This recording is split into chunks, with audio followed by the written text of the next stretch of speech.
ওই জাহান্নামীদেরকে কি খেতে দেওয়া হবে? আল্লাহ পাক বলছেন, শোনো, খেতে দেব তো গরম পানি তাদেরকে পান করতে দেওয়া হবে, যুক্ত ঘাস তাদেরকে খেতে দেওয়া হবে। এই খাবারে তাদের শরীর পরিপুষ্ট হবে না, আর ক্ষুধাও নিবৃত্ত হবে না। আমার বন্ধুগণ, এমন কঠিন জাহান্নামের অবস্থা থেকে আগুন দিয়ে কেটে তাই দিয়ে পোশাক তৈরি করে দেওয়া হবে, আগুনের পোশাক পরিয়ে দেওয়া হবে।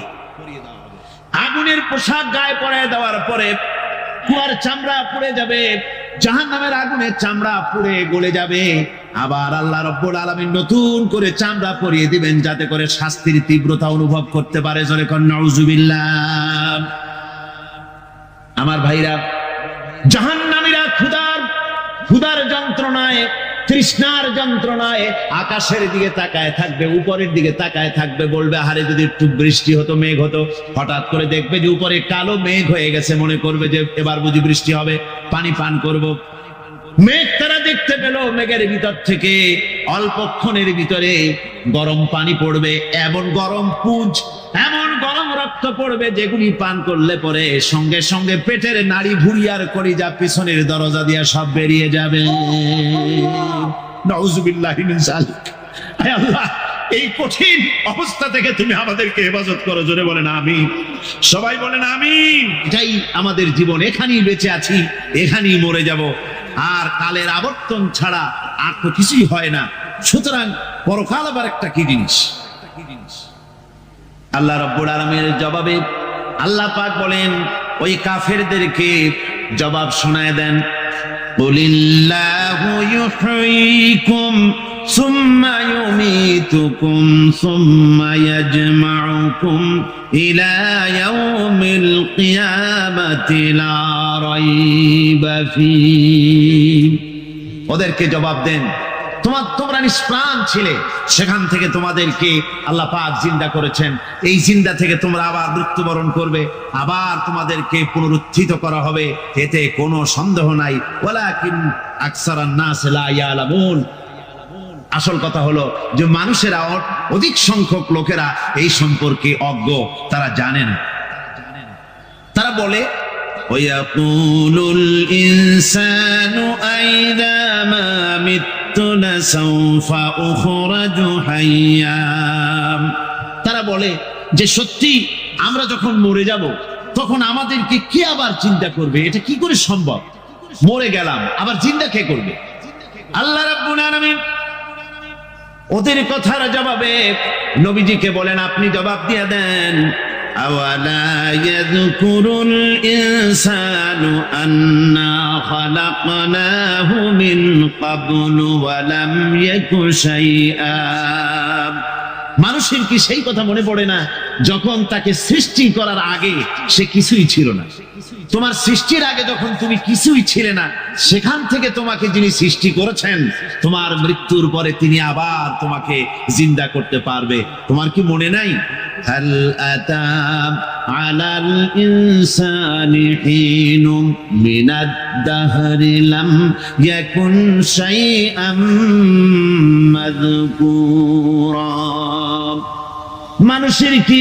মানুষের জীবনে কি এমন সময় এসেছিল না যখন সে কোনো বিষয়বস্তু হিসেবে পরিগণিত ছিল না, কোন অস্তিত্ব ছিল না? আমি বিনা অস্তিত্বে তোমাদেরকে সৃষ্টি করেছি, বিনা অস্তিত্বে যখন তৈরি করতে পারলাম, তখন বুঝি আমি আবার তোমাদেরকে জিন্দা করতে পারবো না। এটা কেমন কথা তোমরা বলো?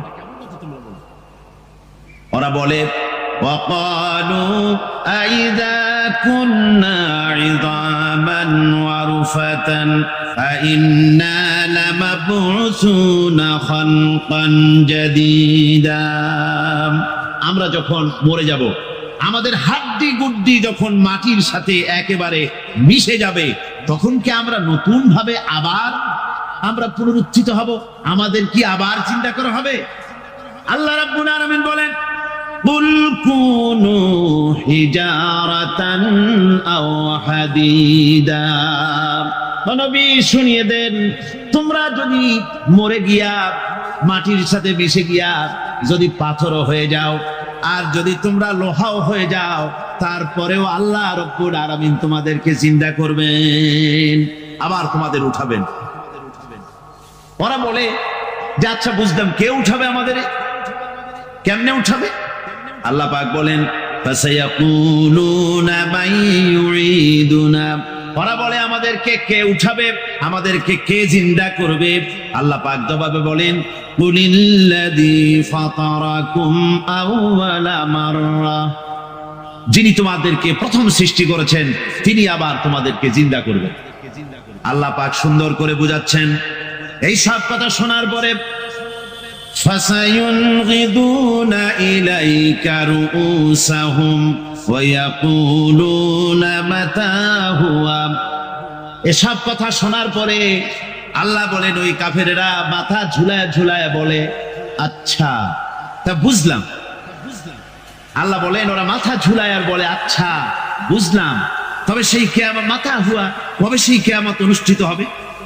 আল্লাহ বলেন নবী শোনায় দাও কুল আসা আইয়াকুনা করিবা, বেশি দেরি নাই, হতে পারে খুবই তাড়াতাড়ি। কি বলা যায়, সে সময়টা অতি নিকটবর্তী হয়ে যেতে পারে, খুবই নিকটবর্তী সে সময়, সেটা বেশি দেরি হওয়ার কথা না। আল্লাহ পাক এবার মানুষকে যুক্তি দিয়ে বুঝাচ্ছেন। কোরআনে কারীম মানতে মানুষ অস্বীকার করলে আল্লাহ ডান্ডার ব্যবস্থা করেন নাই।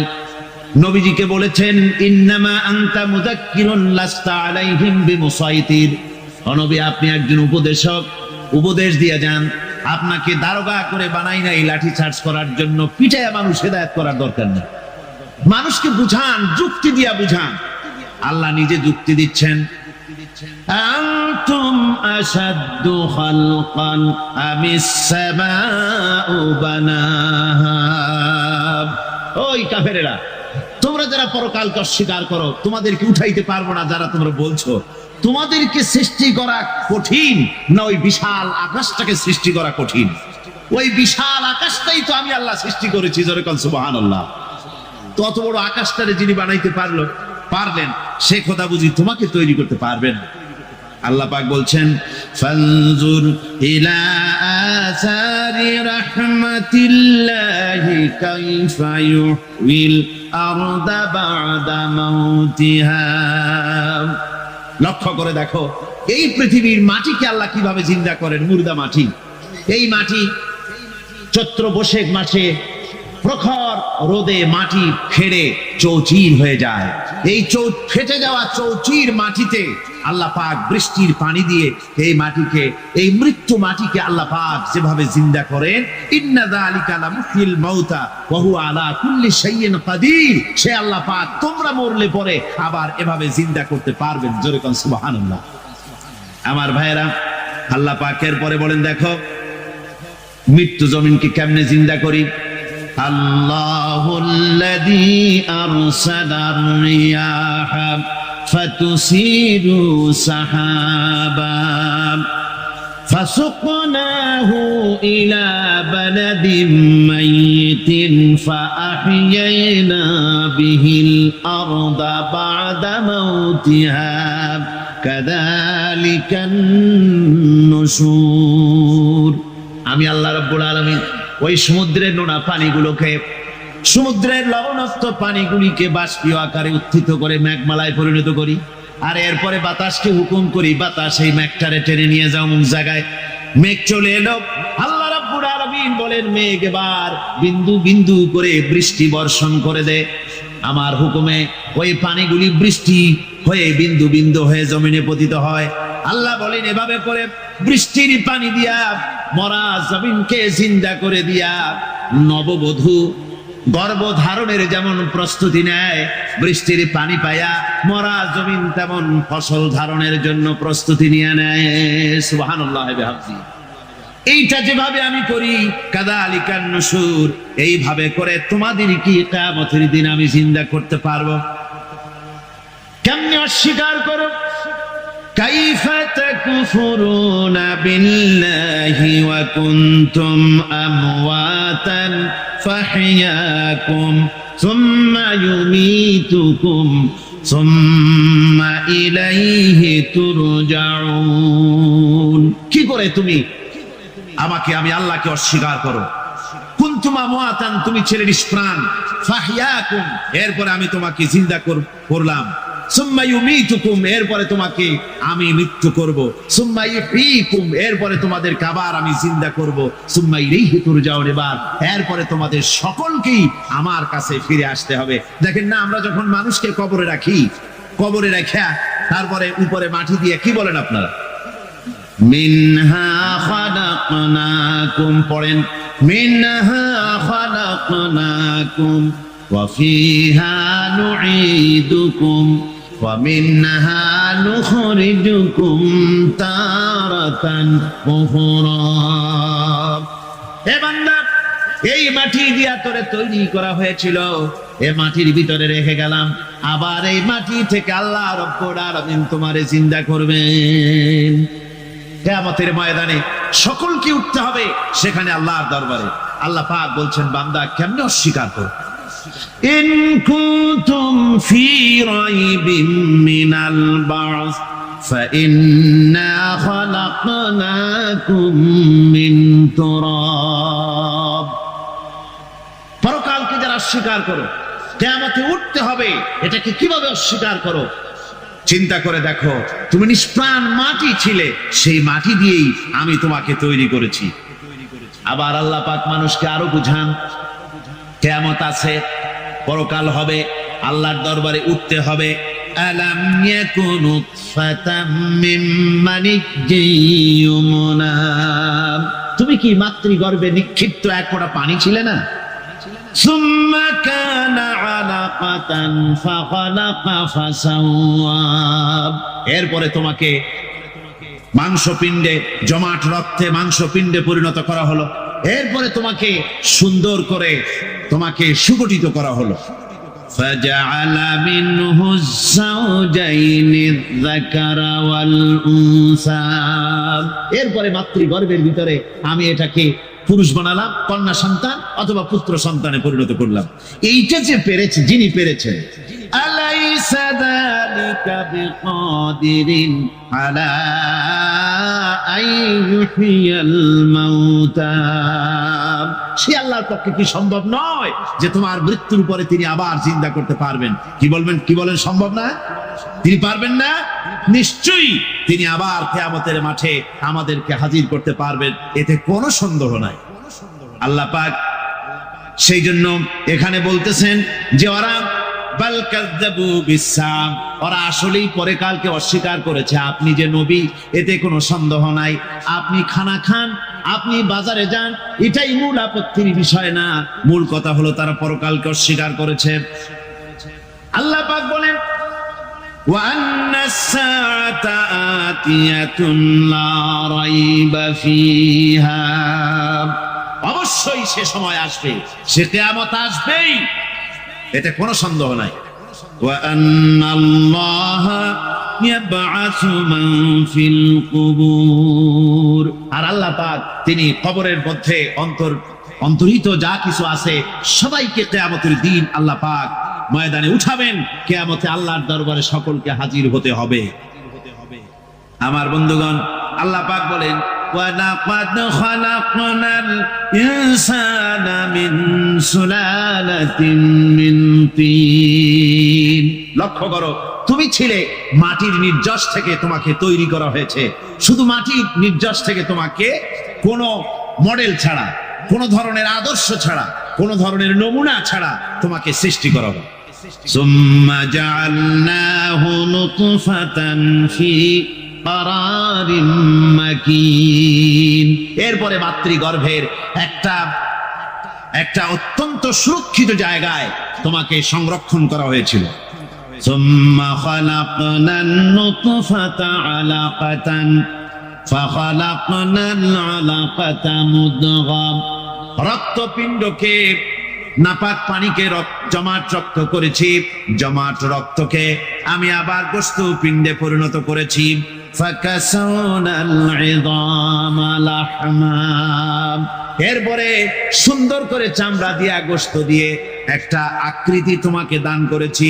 সুম্মা আনশানাহু খালকান আখারা ফাতাবারাকাল্লাহু আহসানুল খালিকিন, এরপরে সুন্দর একটা বিশেষ একটা আকৃতি দিয়ে তোমাকে আমি সুন্দর করে সুগঠিত করে তোমাকে তৈরি করেছি। সুম্মা ইন্নাকুম বা'দা যালিকা লামাইতুন, এরপরে আমি আল্লাহ রাব্বুল আলামিন তোমাকে মৃত্যু দেব, অবশ্যই তোমাকে মৃত্যুবরণ করতে হবে।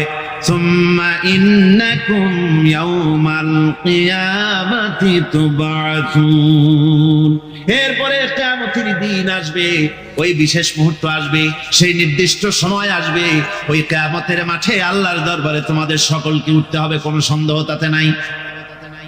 আল্লাহ পাক বলছেন وَأَعْتَدْنَا لِمَنْ كَذَّبَ بِالسَّاعَةِ سَعِيرًا, আমার এই পরকালকে, এই আখিরাতকে, কিয়ামতের দিনকে যারা অস্বীকার করবে, যারা মিথ্যা মনে করবে, আমি তাদেরকে জ্বলন্ত আগুনের শাস্তি তাদের জন্য রেখেছি। জোরে বলেন নাউজুবিল্লাহ।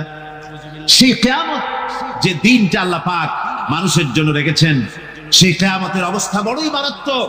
মানুষেরা তা জানে না। মানুষ যদি তা বুঝতে পারত, জানতে পারত, তাহলে মানুষেরা গুনাহের কাজ করতে পারত না। আপনারা কি চিন্তা করেন, ওই যে কাফের গুলি মক্কার জীবনে রাসূল পাক সাল্লাল্লাহু আলাইহি ওয়াসাল্লামের মক্কি জিন্দেগিতে যে সমস্ত মানুষগুলি চুরি করত, ডাকাতি করত, জিনা করত, বদমাশি করত, মানুষ হত্যা করত, এই লোকগুলি ফিরে আসতো কিসের কারণ? তাদেরকে এই আখিরাতের কথা বলা হয়েছে, এই পরকালের কথা বলা হয়েছে।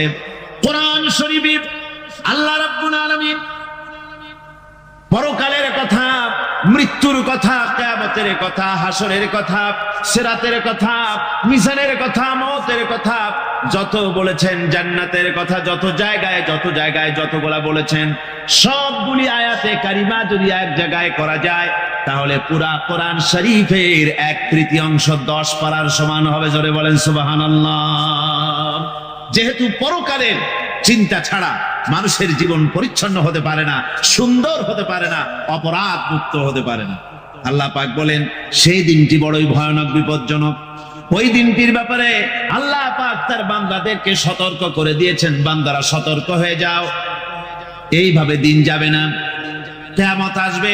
আর ওই কিয়ামত এত মারাত্মক হবে, আল্লাহ সতর্ক করছেন বান্দাদেরকে, ইয়া আইয়ুহান নাসুত্তাকু রাব্বাকুম ইন্না জালজালাতাস সাআতি শাইউন আযীম।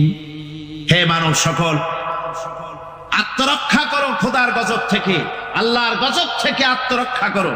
ইন্না জালজালাতাস সাআতি শাইউন আযীম, সেই কিয়ামতের সেই কম্পন খুবই মারাত্মক, খুবই ভয়াবহ কম্পন সৃষ্টি হবে সেদিন।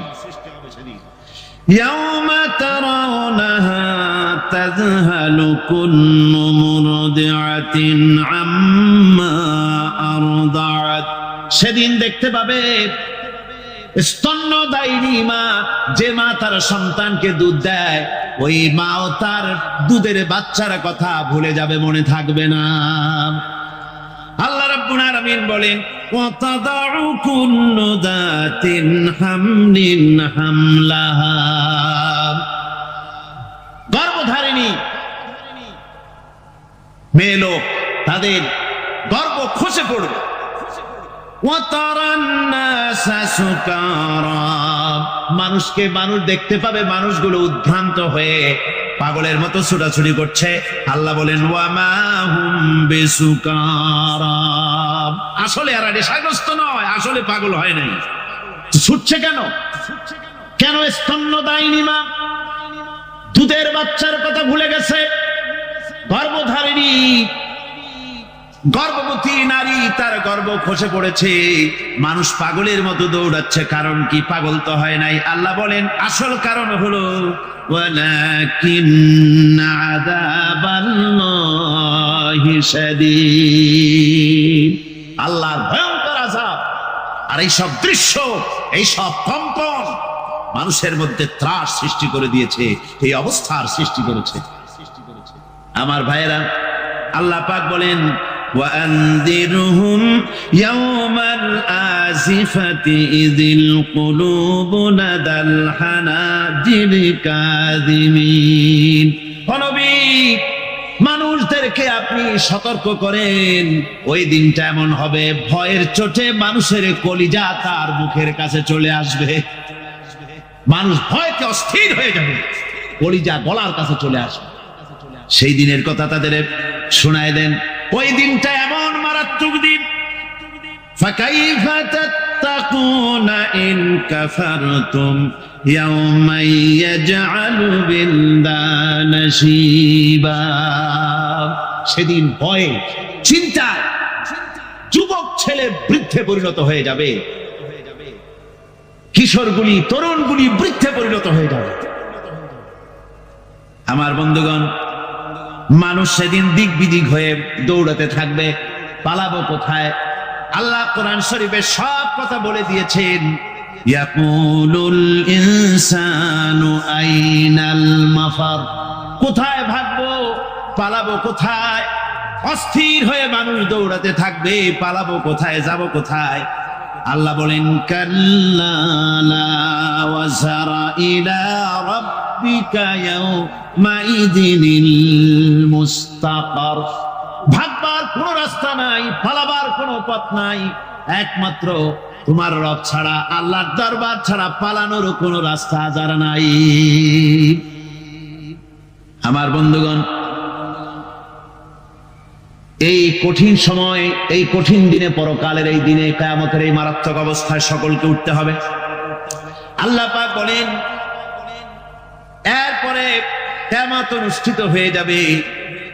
সূরা ফুরকানে আল্লাহ বলছেন ইযা রাআতুহুম মিন মাকানিন বাঈদিন সামিউ লাহা তাগায়ুযান ওয়া যাফীরা। যখন তাদেরকে জাহান্নাম দেখতে পাবে, অর্থাৎ জাহান্নামের, যখন তারা জাহান্নামের দিকে অগ্রসর হবে, তখন তারা দূর থেকেই জাহান্নামের ক্রোধ এবং তেজস্বী আওয়াজ শুনতে পাবে। জাহান্নামের আওয়াজ, বিকট আওয়াজ। ওই যে কক্সবাজারের সমুদ্র সৈকতে ভ্রমণ করতে গিয়ে সমুদ্রের তুফানের আওয়াজ শুনছেন না? কথা বল না কেন?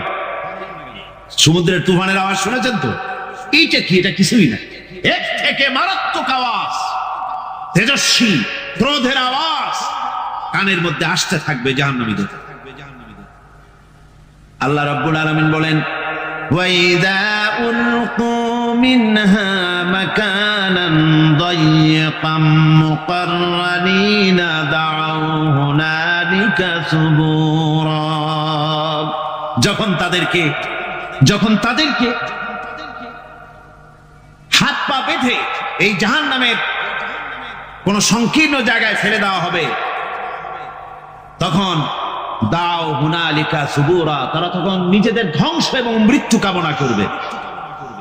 আল্লাহ বলেন লা তাদউল ইয়াওমা সুবুরান ওয়াহিদান ওয়াদউ সুবুরান কাসীরা। আজকে এক মৃত্যু ডেকো না, অসংখ্য মউত ডাকো। আজকে মউত আর তোমাদের আসবে না, অসংখ্যবার ডাকলেও মউত তোমাদের আসবে না। এই যে জাহান্নাম, যে জাহান্নামের দিকে তাদের নিয়ে যাওয়া হবে, আল্লাহকে অস্বীকার করলে, নবীকে অস্বীকার করলে, ইসলামকে অস্বীকার করলে, আল্লাহর নবীর নবুয়তকে অস্বীকার করলে তাদের জায়গা হবে জাহান্নাম। আর সে জাহান্নাম এত মারাত্মক, এত কঠিন জায়গা, যে জায়গা সম্পর্কে আল্লাহ পাক বলছেন ইন্নাহু মাইয়াতি রাব্বাহু মুজরিমান ফাইন্না লাহু জাহান্নামা লা ইয়ামুতু ফিহা ওয়া লা ইয়াহইয়া।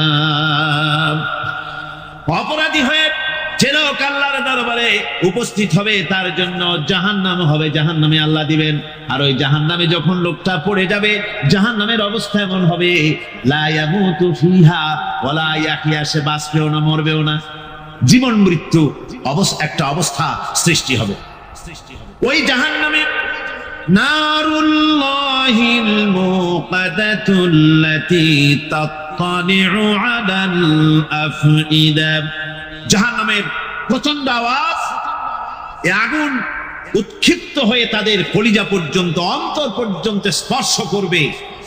এই আগুনের তাপ আর এদের পাহারায় রাখা হবে ইন্নাহা আলাইহিম মুসাদাতুন ফি আমাদিন মুমাদ্দাদা। জাহান্নামীদের পাহারায় রাখা হবে নির্মম কঠোর ব্যবহার, কর্কশ আওয়াজ, কর্কশ ভাষী এ ধরনের ফেরেশতাদেরকে রাখা হবে তাদের পাহারায়, তারা নিয়োজিত থাকবে। আল্লাহ রাব্বুল আলামিন বলেন, ও দুনিয়ার মানুষ, ইয়া আইয়ুহাল্লাযীনা আমানু কু আনফুসাকুম ওয়া আহলিকুম নারা। ও ঈমানদারেরা, আল্লাহর তো দয়া বেশি বান্দার জন্য। বান্দার উপরে দয়া কার সবচেয়ে বেশি? সবচেয়ে বেশি দয়া হলো বান্দার উপরে আল্লাহ। আল্লাহ চান না যে সে জাহান্নামে যাক, কঠিন জায়গা জাহান্নাম। আল্লাহ বলেন, ও মুমিনেরা, তুমি নিজে আর তোমার পরিবারবর্গকে জাহান্নামের আগুন থেকে রক্ষা করো, আগুন থেকে রক্ষা করো, জাহান্নামের রাস্তা থেকে তাদের ফিরাও। ওই জাহান্নাম, যেই জাহান্নামের ইন্ধন হবে মানুষ আর পাথর। ফিরাও জাহান্নাম থেকে মানুষকে, তোমার সন্তানদেরকে ফিরাও। আজকে যে সব সন্তানের আল্লাহ বলেন তুমি নিজে বাঁচো, আহলো আয়ালকে বাঁচাও। যে সব সন্তান তোমার নামাজ নাই, রোজা নাই, আল্লাহ পরকালের চিন্তা নাই, যারা ইসলামকে বিশ্বাস করে না, যারা মনে করে কোরআন হচ্ছে বেহেশত দোজখের কথা শুধু, ওতে কোনো মানুষের অর্থনীতি, সমাজনীতি, রাজনীতির ব্যাপার নাই, মানুষের জীবনের দরকারি জিনিসগুলি সেখানে নাই। সুতরাং আমরা যদি দুনিয়ায় সুখ সমৃদ্ধি পেতে চাই, তাহলে আমাদেরকে মানুষের তৈরি করা মতবাদ মানতে হবে। এইভাবে ছেলেরা যখন মানুষের তৈরিকার মতবাদের এদিকে যখন দৌড়ায়, মা বাপ যদি তাদেরকে না ফিরায়, জাহান্নাম থেকে বাঁচাবার জন্য যদি চেষ্টা না করে, কিয়ামতের দিন ওই সন্তানেরা জাহান্নামে, যখন জাহান্নামের অর্ডার তাদের হয়ে যাবে, তারা বলবে, রব্বানা আরিনাল্লাযাইনি আদাল্লানা। হে আমার প্রভু, কে আমাদেরকে গোমরাহ করে দিল, মিনাল জিন্নি ওয়াল ইনসি, জিনের ভিতর থেকে, মানুষের ভিতর থেকে, আমাদের নেতারা, আমাদের মা বাপ, আমাদের মুরব্বী, তারা আমাদেরকে বিভ্রান্ত করলো, তোমার রাস্তা থেকে সরায় দিল। ওরা কই? ওদেরকে নিয়ে আসো। আমাদের কি এই খারাপ রাস্তা থেকে ফিরায় নাই, জাহান্নামের পথে চলেছি, আমাকে ফিরায় নাই। ও আল্লাহ, আজকে জাহান্নামে যাওয়ার আগে ওই মা বাপ আর মুরব্বী আর নেতাগুলি নিয়ে আসো। নাজআলহুমা তাহতা আকদামিনা লিয়াকুনা মিনাল আসফালিন। নিয়ে আসো, ওদেরকে পায়ের তলে রেখে তারপরে জাহান্নামে যাব। আমার ভাইরা, যে ছেলে আজকে মানুষের তৈরি করা মতবাদের আন্দোলন করছে, সেকুলারিজম করছে, সোশ্যালিজম করছে, ক্যাপিটালিজম করছে, তারপরে ন্যাশনালিজম করছে, হাজারো মতবাদের দিকে আকৃষ্ট হয়েছে আপনার ছেলে, আপনার স্ত্রী, আপনার বোন, আপনার ভাই, আপনি জেনে শুনে তাদেরকে ফিরাচ্ছেন না, আল্লাহ রাস্তায় আনতেছেন না। কিয়ামতের দিন ওরা পালাইতে যাবে, এবং ওদের এই অপরাধের কারণে, ফিরানোর কারণে, সহযোগিতা করার কারণে কিয়ামতের দিন অবস্থা করুণ হয়ে যায়। এই জন্য আল্লাহ রাব্বুল আলামিন বলছেন, হে বিশ্বাসীরা, আমাকে তোমরা যারা বিশ্বাস করেছো, ঈমান এনেছো, নিজে বাঁচো আর নিজের আহলো আয়ালকে জাহান্নামের আগুন থেকে বাঁচাও। ওই জাহান্নাম আলাইহা মালাইকাতুন গিলাদুন শিদাদুন লা ইয়াসুনাল্লাহা মা আমারাহুম ওয়া ইয়াফআলুনা মা ইউমারুন। আল্লাহ রাব্বুল আলামিন বলেন, সেখানে অত্যন্ত কর্কশ, রূঢ় এবং নির্মম স্বভাবের এমন সব ফেরেশতা পরিচালক হিসেবে জাহান্নামে দেওয়া হবে, যারা আল্লাহর নির্দেশের বাইরে কোনো কাজ করে না। তারা সেই সব কাজই করে যা আল্লাহ তাদেরকে হুকুম করেন। তাদেরকে অনুরোধ করে, দরখাস্ত করে কোন রকম তাদের কাছ থেকে কোনো কৃপা, কোনো করুণা, কোনো মহব্বত কিছুই পাওয়া যাবে না। অত্যন্ত কর্কশ, রূঢ় মেজাজের ফেরেশতা সেখানে পরিচালক হিসেবে দেওয়া হবে। আর ওই জাহান্নামীদেরকে, যারা জাহান্নামে যাবে কিয়ামতের দিন, ফাল্লাযীনা কাফারু কুত্তিআত লাহুম সিয়াবুম মিন নার। আগুন দিয়ে কেটে তাই দিয়ে পোশাক তৈরি করে দেওয়া হবে, আগুনের পোশাক পরিয়ে দেওয়া হবে। আগুনের পোশাক গায়ে পরিয়ে দেওয়ার পরে, কুল্লামা নাদিজাত জুলুদুহুম বাদদালনাহুম জুলুদান গায়রাহা। একবার চামড়া পুড়ে যাবে, জাহান্নামের আগুনে চামড়া পুড়ে গলে যাবে, আবার আল্লাহ রাব্বুল আলামিন নতুন করে চামড়া পরিয়ে দিবেন যাতে করে শাস্তির তীব্রতা অনুভব করতে পারে। জোরে কোন নাউজুবিল্লাহ। আমার ভাইরা, জাহান্নামীরা ক্ষুধার যন্ত্রণায়, তৃষ্ণার যন্ত্রণায় আকাশের দিকে তাকায় থাকবে, উপরের দিকে তাকায় থাকবে, বলবে আরে যদি একটু বৃষ্টি হতো, মেঘ হতো। হঠাৎ করে দেখবে যে উপরে কালো মেঘ হয়ে গেছে, মনে করবে যে এবার বুঝি বৃষ্টি হবে, পানি পান করব। মেঘ তারা দেখতে পেল, মেঘের ভিতর থেকে অল্পক্ষণের ভিতরে গরম পানি পড়বে, এমন গরম পুঁজ, এমন গরম রক্ত পড়বে যেগুলি পান করলে পরে সঙ্গে সঙ্গে পেটের নাড়ি ভুঁড়ি আর কলিজা পিছনের দরজা দিয়ে সব বেরিয়ে যাবে। নাউজুবিল্লাহি মিন যালিক। হে আল্লাহ, এই কঠিন অবস্থা থেকে তুমি আমাদেরকে হেফাজত করো। জোরে বলেন আমিন। সবাই বলেন আমিন। আমার ভাইয়েরা, তামসার ব্যাপার নয়। ও যুবক ভাইয়েরা, শিক্ষিত ভাইয়েরা, তামসা করার ব্যাপার না। দুনিয়ায় খেল তামাশা ফুর্তি করার জায়গা না। जगह जी लगाने के लिए ये दुनिया नहीं है, ये इबरत की जा है, तमाशा नहीं है। দুনিয়া উপদেশ গ্রহণ করার জায়গা, খেল তামাশা করার জায়গা না। এই পৃথিবীতে আল্লাহ রাব্বুল আলামিন বলেন, নাফরমানি করলে পরে জাহান্নামে যাবেই, জাহান্নামে যেতে হবে। ওই জাহান্নামীদের কি খেতে দেওয়া হবে? আল্লাহ পাক বলছেন, শোনো, খেতে দেব কি? তুসকা মিন আইনিন আনিয়া, ফুটন্ত গরম পানি তাদেরকে পান করতে দেওয়া হবে।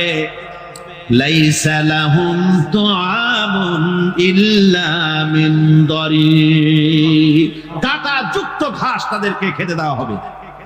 লা ইউসমিনু ওয়ালা ইউগনি মিন জু, এই খাবারে তাদের শরীর পরিপুষ্ট হবে না, আর ক্ষুধাও নিবৃত্ত হবে না। আমার বন্ধুগণ, এমন কঠিন জাহান্নামের অবস্থা থেকে মাপ পাওয়ার জন্য ইমানের জোশ আসতে হবে, ইমানদার হতে হবে, আর নাফরমানিকে ছেড়ে দিতে হবে। জাহান্নামে যখন মানুষদেরকে নিয়ে যাওয়া হবে, জাহান্নামীদেরকে, ইযা উলকু ফিহা সামিউ লাহা শাহীকান ওয়া হিয়া তাফুর, যখনই খোদাদ্রোহীদেরকে জাহান্নামের দিকে নিয়ে যাওয়া হবে, আজ তো খুব মাতবাড়ি, কত ভক্ত আছে, তারপরে কত শক্তি, কত কিছু, কিন্তু আল্লাহর দরবারে যখন হাজির হবে, কোন শক্তি তখন কাজে লাগবে না, কোন শক্তি কাজে লাগবে না। জাহান্নামে যখন তাদেরকে নিয়ে যাওয়া হবে, জাহান্নাম তখন গোসায় ফেটে পড়তে থাকবে, জাহান্নামের ভিতর থেকে গর্জন আসতে থাকবে, তাকাদু তামাইয়াজু মিনাল গায়জ, জাহান্নাম যেন গোসায় ফেটে পড়তে চাইবে। কুল্লামা উলকিয়া ফিহা ফাওজুন সাআলাহুম খাযানাতুহা আলাম ইয়াতিকুম নাযীর, জাহান্নামের পরিচালক বলবে, ও আল্লাহর বান্দা, কেন আজ জাহান্নামে আসলি, কেন দোজখে আসলি? আলাম ইয়াতিকুম নাযীর, তোর কাছে কি কোনো ভীতি প্রদর্শক কেউ যায় নাই? কোন নবীর কথা কি শোনো নাই? কোরআনের কথা কি শোনো নাই? হাদিসের কথা কি শোনো নাই? জাহান্নামে কেন এলি? এত বড় খারাপ জায়গা কেন আসলি? শোনো নাই কি? কোনো ভয় দেখানো কেউ কি সব সতর্কবাণী শোনায় নাই? বেঈমানেরা বলবে, ক্বালু বালা ক্বাদ জাআনা নাযীর, হ্যাঁ, আমাদের কাছে এসেছিল, আমাদের কাছে ভীতি প্রদর্শনকারী এসেছিল। فكذبنا وقلنا ما نزل الله من شيء, এসেছিল কিন্তু আমরা বলেছি বেটা মিথ্যে কথা বলে। জোরে কর নাউজুবিল্লাহ। বেটা মিথ্যে কথা বলে। কিসের ব্যস্ত, কিসের দোজখ? খালি খালি দোজখের একটা ভয় দেখাইয়া দুনিয়ার এই টাটকা সুখগুলি নষ্ট করতে চায় এরা। পয়গম্বরদেরকে এরকম বলেছে, আর আলেমদেরকেও যখন কোরআন হাদিস থেকে বলা হয় তখন বলে, এরা জানি দোজখের কথা কইতে, দোজখ কিসের, আর বেহেশত সে তো এক অসভ্য উদ্যান। জোরে কর নাউজুবিল্লাহ। এমনি করে তারা তামসা করে। ওরা বলবে, আমরা এসেছিল ভীতি প্রদর্শনকারী, আমরা মিথ্যে মনে করেছি, বলেছি ওটা মিথ্যে কথা, আর বলেছি আল্লাহ এই ধরনের কিছু নাজিল করেন নাই।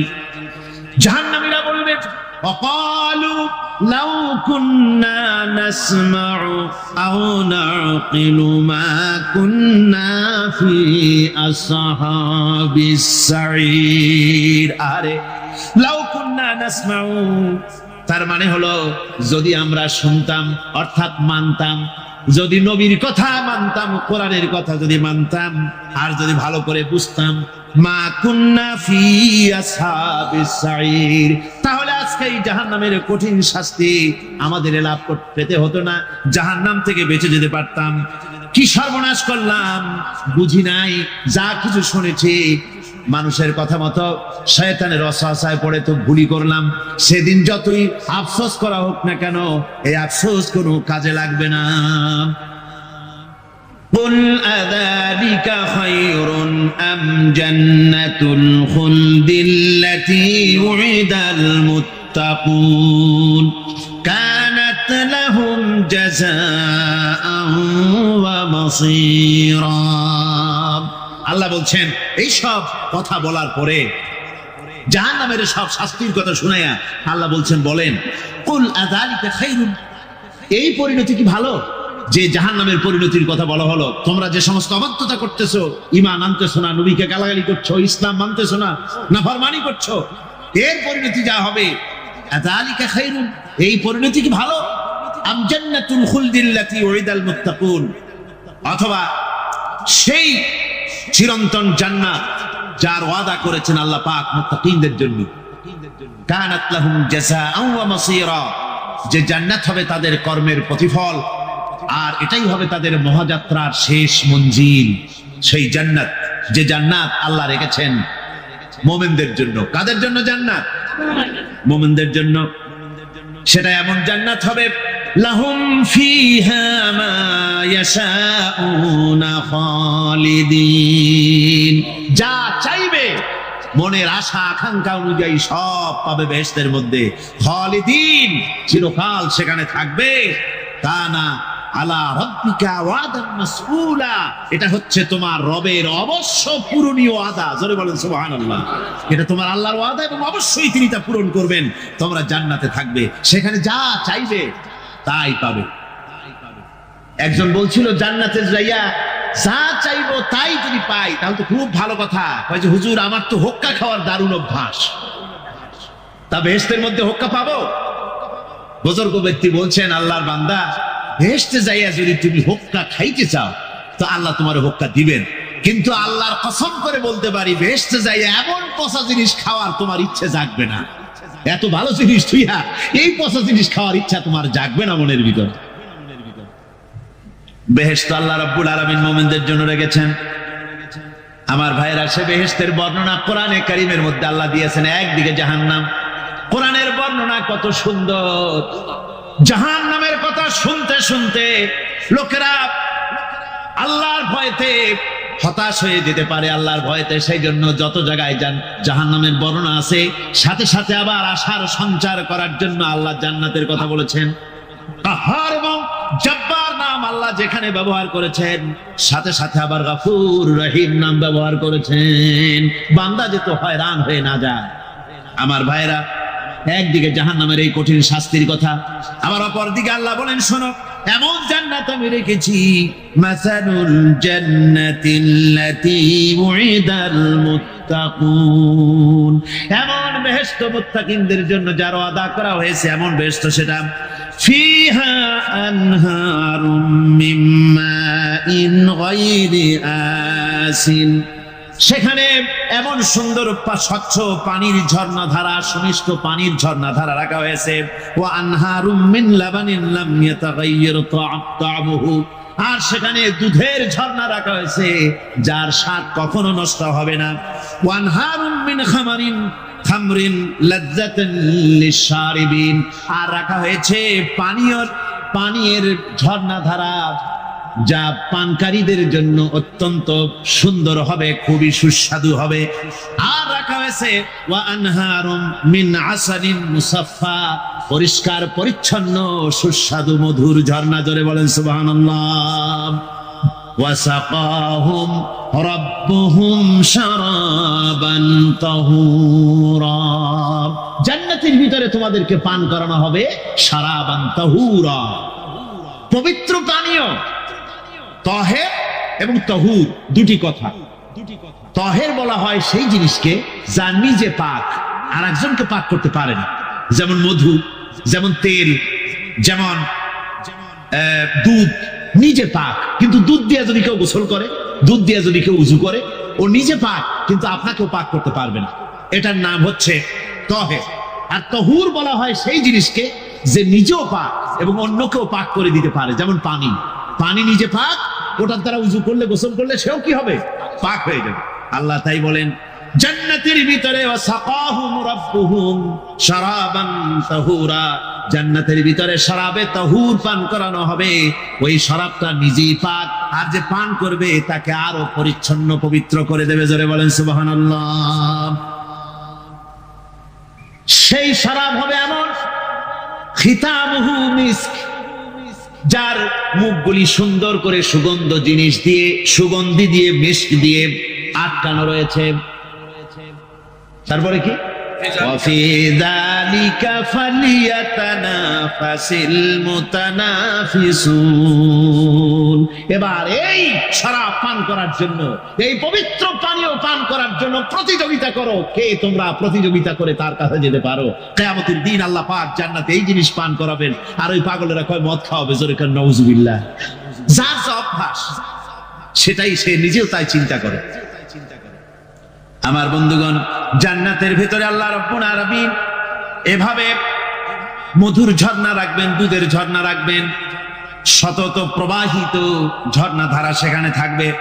মুত্তাকিনা আলাল আরাইকি লা ইয়ারাউনা ফিহা শামসান ওয়ালা জামহারিরা। জান্নাতীরা ঠেস দিয়ে ছায়ার মধ্যে আরাম করে বসে থাকবেন, না তাদেরকে সূর্যের তাপ জ্বালাতন করবে, আর না তাদের কোনো সেখানে কোনো কষ্ট হবে। এমনি করে আরাম করে তারা তার ভেতরে থাকবে, আর সেখানে তাদেরকে সুন্দর করে ছায়া সুনিবিড় এক সুন্দর জান্নাতের ভেতরে এক সুন্দরতম পরিবেশের মধ্যে আল্লাহ রাব্বুল আলামিন তাদেরকে সেখানে রাখবে। এরপরে তারা وَإِذَا رَأَيْتَ ثُمَّ رَأَيْتَ نَعِيمًا وَمُلْكًا كَبِيرًا। সেখানে যেদিকেই তাকাবে সেদিকেই শুধু নিয়ামতের সাম্রাজ্য দেখতে পাবে, শুধু নিয়ামত আর নিয়ামত, এগুলি তাদের চোখে পড়বে। সেখানে না সূর্যের তাপ আর না শীতের প্রকোপ, কোনো কষ্ট নাই, মানুষের শরীর থেকে ঘামও বেরোবে না, সেখানে বার্ধক্য এসে কাউকে পীড়া দিবে না। হুজুর একজন বুড়া লোককে বলছিলেন, মিয়া তুমি তো বেহেশতে যাবে না, তুমি তো বুড়া মানুষ, তুমি তো বেহেশতে যাইতে পারবে না। লোকটা কান দিয়ে অস্থির হয়ে গেছে। রাসূল বলছেন যে বেহেশতে বুড়া মানুষ যাবে না, তাহলে তো আমার উপায় নাই। হুজুর বলছেন না, তুমি যখন বেহেশতে যাবে তুমি যুবক হয়ে যাবে। সুবহানাল্লাহি ওয়া বিহামদিহি। একজন কালো মানুষ হুজুর বলছেন যে কালো মানুষ বেহেশতে যাবে না, সে তো একদম কান্দিয়া হয়রান। হুজুর বলছেন দেখো, তুমি যখন বেহেশতে যাবে তুমি কালো থাকবে না, তুমি সুন্দর সুশ্রী হয়ে যাবে। সুবহানাল্লাহ। আমার ভাইয়েরা, ওই জান্নাতের ভিতরে আল্লাহ রাব্বুল আলামিন অগণিত নিয়ামত মানুষের জন্য রেখেছেন, নিজের বান্দার জন্য রেখে দিয়েছেন। ওয়া হুরুন ঈন, বেহেশতীদের জন্য রয়েছে সুন্দর চক্ষুধারী হুরগণ রয়েছে সেখানে জান্নাতীদের জন্য। কামসালিল লুলুইল মাকনুন, যেন সে এতই সুন্দর, যেন গোপনে রক্ষিত মুক্তার মতো, মুক্তা সদৃশ। এভাবে সুন্দর সুন্দরী হুরিগণকে, হুরদেরকে আল্লাহ রাব্বুল আলামিন তার বান্দাদেরকে সেখানে রেখেছেন। লা ইয়াসমাউনা ফিহা লাগওয়ান ওয়ালা তা'সীমান ইল্লা কিলান সালামান সালামা। কোন পাপ সেখানে মানুষ দেখবে না, কোন বাজে কথা সেখানে শুনবে না, শুধু শান্তি আর শান্তি। আল্লাহ রাব্বুল আলামিন মুমিন বান্দাদের বলবেন, উদখুলুল জান্নাতা আনতুম ওয়া আজওয়াজুকুম তুহবারুন। আল্লাহ রাব্বুল আলামিন বলবেন, ও আমার বান্দারা, জান্নাতে প্রবেশ করো, তোমাদের স্ত্রীদেরকে সাথে নিয়ে জান্নাতে চলে যাও। সুবহানাল্লাহ। তোমার স্ত্রী তোমাদের স্ত্রীদেরকে নিয়ে সাথে করে নিয়ে জান্নাতের ভিতরে চলে যাও, সেখানে তোমরা আরামে থাকো। يطاف عليهم بصحاف من ذهب وأكواب وفيها ما تشتهي الأنفس وتلذ الأعين وأنتم فيها خالدون। তাদের সামনে সেখানে স্বর্ণ নির্মিত থালা এবং সমস্ত পাত্র তাদের সামনে ঘুরতে থাকবে। তারা সেখানে আরামে মন ভোলানো সাজ সজ্জা সরঞ্জামাদি ইত্যাদি দেখে তারা সেখানে অবাক হয়ে যাবে। এত সুন্দর জান্নাতের পরিবেশ দেখে তারা হয়রান হয়ে যাবে। এই জান্নাতীদেরকে আল্লাহ রাব্বুল আলামিন ফেরেশতাদেরকে অর্ডার করবেন, ও আমার ফেরেশতারা, আমার এই বান্দাগুলিকে জান্নাতের দিকে নিয়ে যাও। ওয়াসিকাল্লাযীনা اتقوا ربهم إلى الجنة زمرا। যারা আল্লাহকে ভয় করে জীবন চালায়ছে, আল্লাহকে ভয় করে যারা জীবন সমাজ ব্যক্তি পরিবার রাষ্ট্র পরিচালনা করেছে, আল্লাহ রাব্বুল আলামিন বলবেন, ও আমার ফেরেশতারা, আমার এই বান্দাগুলিকে জান্নাতের দিকে নিয়ে যাও। ফেরেশতারা জান্নাতীদেরকে হাকায়া জান্নাতের দিকে নিয়ে যেতে থাকবে। আবার ওদিকে আছে ওয়াসিকাল্লাযীনা কাফারু ইলা জাহান্নামা যুমারা, জাহান্নামীদেরকে হাকায় নিয়ে যাওয়া হবে কোন দিকে? কোন দিকে? জাহান্নামের দিকে। এখন ওয়াসিকা মানে হাকায় নিয়ে যাওয়া, বেহেশতীদেরকেও হাকায় নিয়ে যাবে, আর জান্নাতীদের ওই কি কয় দোজখী যারা তাদেরকেও হাকায় নেওয়া হবে, আর বেহেশতীদেরকেও হাকায় নেওয়া হবে। এটা কেমন কথা? দুই জায়গায় হাকানি খাওয়ান লাগবে। হাকানি বোঝেন তো? ধাক্কা। তো দুই জায়গায় ধাক্কা খাইতে হবে, তাহলে কিরকম বেহেশত যে ফেরেশতাদের ধাক্কা খাইতে খাইতে চাওয়া লাগবে, ব্যাপারটা কি? আমার ভাইরা, ব্যাপারটা হচ্ছে এই, আমি দৃষ্টান্ত দিতে গিয়া বলি, অনেকদিন বন্ধুর সঙ্গে দেখা হয় নাই, বহু বছর পর হঠাৎ করে এক বন্ধু আর এক বন্ধুর বাড়িতে এসেছে, যে বলছে, ভাই যদিও বহু বছর পর এসেছি কিন্তু আমার হাতে সময় নাই, আজ আমি বেশ সময় তোমার বাড়িতে থাকবো না। ওই বাড়িওয়ালা বন্ধু বলে, বন্ধু যতই ব্যস্ততা তুমি দেখাও না কেন, আজকে যখন তোমার একবার পাইছি আমি তোমাকে ছাড়বো না। এই হলো একটা ছাড়বো না। আর ঢাকা হাইকোর্টের সামনে থেকে মকিম গাজী পালায় গেছে, ডাকাত। পুলিশ খুঁজতে খুঁজতে হয়রান হইয়া এই ডাকাতটারে যদি পাওয়া যায়, আর ওই ডাকাত যদি বলে, স্যার আপনি আমার ধর্মের ভাই, আপনি আমার বাপ, আপনি মেহেরবানি করে আমাকে ছেড়ে দেন, পুলিশ বলবে, বেটা গোটা পুলিশ বাহিনী তোর জন্য হয়রান, তোরে যখন একবার পাইছি তোরে আর ছাড়বো না। তাহলে বন্ধুর ছাড়বো না আর পুলিশের ছাড়বো না এক জিনিস? এক জিনিস। জাহান্নামীদেরকে ধাক্কা মারতে মারতে জাহান্নামের দিকে নিয়ে যাবে, জাহান্নামের দিকে যেতে চাইবে না, তাই ধাক্কা মারা লাগবে। আর বেহেশতীদের ধাক্কা মারা লাগবে কেন? বেহেশতীরা যখন জান্নাতের দিকে যেতে থাকবে, ওদের জন্য লাল কার্পেট সম্বর্ধনা দেওয়া হবে। এই দুনিয়ার পচা লাল কার্পেট না, এত সুন্দর করে সাজানো থাকবে। এক একটা মঞ্জিলে যখন যাবে, জান্নাতীদের জন্য সাজানো মঞ্জিল দেখে তারা মনে করবে এইটাই বুঝি বেহেশত। ঘটি বাটি লোটা যা আছে তাই নিয়ে ওইখানে বসে পড়বে। ফেরেশতারা কবে যে, আল্লাহর বান্দা তুমি এখানে বসছো কেন? এটা তো বেহেশত না। কই এক থেকেও ভালো আছে নাকি? কই আছে না, ওঠো আরবিয়া উঠো। এইভাবে করে ধাক্কা মারবে, ওঠো সামনে যাও। আবার যখন সামনে যাবে, সেখানে এর থেকে আরো সুন্দর পরিবেশ দেখে ওইখানে আবার বসে পড়বে, মনে করবে এইটা বুঝি বেহেশত। বলা হয়, ফেরেশতারা বলবে, আল্লাহর বান্দা এটা জান্নাত না, এর থেকেও ভালো জায়গা, সুন্দর জায়গা। এইভাবে ধাক্কা মারতে মারতে তাদেরকে জান্নাতের কাছে নিয়ে যাওয়া হবে। হাত্তা ইযা জাউহা ওয়া ফুতিহাত আবওয়াবুহা ওয়া ক্বালা লাহুম খাযানাতুহা সালামুন আলাইকুম তিবতুম ফাদখুলুহা খালিদিন। এভাবে ধাক্কাতে ধাক্কাতে যখন তাদেরকে জান্নাতের দরজার কাছে নিয়ে যাওয়া হবে, আগে থেকেই তাদের জন্য দরজা খোলা থাকবে। সুবহানাল্লাহ। আগে থেকেই জান্নাত খুলে রাখা হবে। তাদেরকে বলা হবে, ওই জান্নাতের পরিচালক তিনি বলবেন, আসুন, ওয়েলকাম করবেন তাদেরকে, সালামুন আলাইকুম, আপনাদের প্রতি আল্লাহর শান্তি বর্ষিত হোক। বড় ভালোভাবে জীবনযাপন করেছিলেন দুনিয়ায়, আল্লাহর হুকুম মেনে চলেছিলেন, আল্লাহর হুকুম পালন করেছিলেন। দুনিয়ার বুকে বড় অশান্তি, মানুষের নির্যাতন, মানুষের বদনামি, জেল জরিমানা, রাত জেগে তাহাজ্জুদের নামাজ পড়া, জিহাদের ময়দানে কষ্ট করে রক্ত দেওয়া, শহীদ হওয়া, কত কষ্ট করে আল্লাহর দ্বীন জমিনে কায়েমের চেষ্টা করেছেন, নিজের জীবনকে ভালো রেখেছেন, পবিত্র রেখেছেন। আজকে আপনার জন্য এই জান্নাত, ফাদখুলুহা খালিদিন, জান্নাতে প্রবেশ করুন এবং চিরকাল এই জান্নাতের ভিতরে থাকুন। আল্লাহ রাব্বুল আলামিন ওই জান্নাতের সবকিছু দান করে দিবেন তাদেরকে, বেহেশতের মধ্যে তারা পৌঁছে যাবে। আর এই বেহেশতে পৌঁছে যাওয়ার আগে আরেকটি ঘটনা ঘটবে, সেটা হচ্ছে আল্লাহর নবী তিনি কাঁদতে থাকবেন। আল্লাহ রাব্বুল আলামিন বলবেন, নবী আপনি কাঁদেন কেন? আজকে তো আপনার কাঁদার দিন না, কেন কাঁদেন? মাকামে মাহমুদ দিয়েছি, আপনাকে কাউসার দান করেছি, কেন কাঁদেন? নবীজি বলবেন, রব্বুল আলামিন আমি দেখতে পাচ্ছি মাঝে মাঝে ফেরেশতারা আমার উম্মতগুলিকে জাহান্নামের দিকে নিয়ে যাচ্ছে। আল্লাহ রাব্বুল আলামিন বলবেন, ও আমার নবী, ও আমার হাবিব, জান্নাতি উম্মতগুলি আপনি বাছাই করে নেন। হযরত আয়েশা রাদিয়াল্লাহু তাআলা আনহা বলেছেন, একথা শোনার পরে আমি প্রশ্ন করলাম, ইয়া রাসূলুল্লাহ, ওই পরকালে কিয়ামতের ময়দানে অসংখ্য নবীদের অসংখ্য উম্মতের মধ্য থেকে আপনার জান্নাতি উম্মত আপনি কি করে বেছে নেবেন?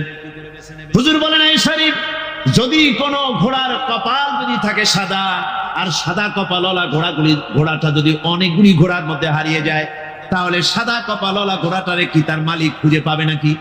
হযরত আয়েশা বলেন, হুজুর অনায়াসে পাবে।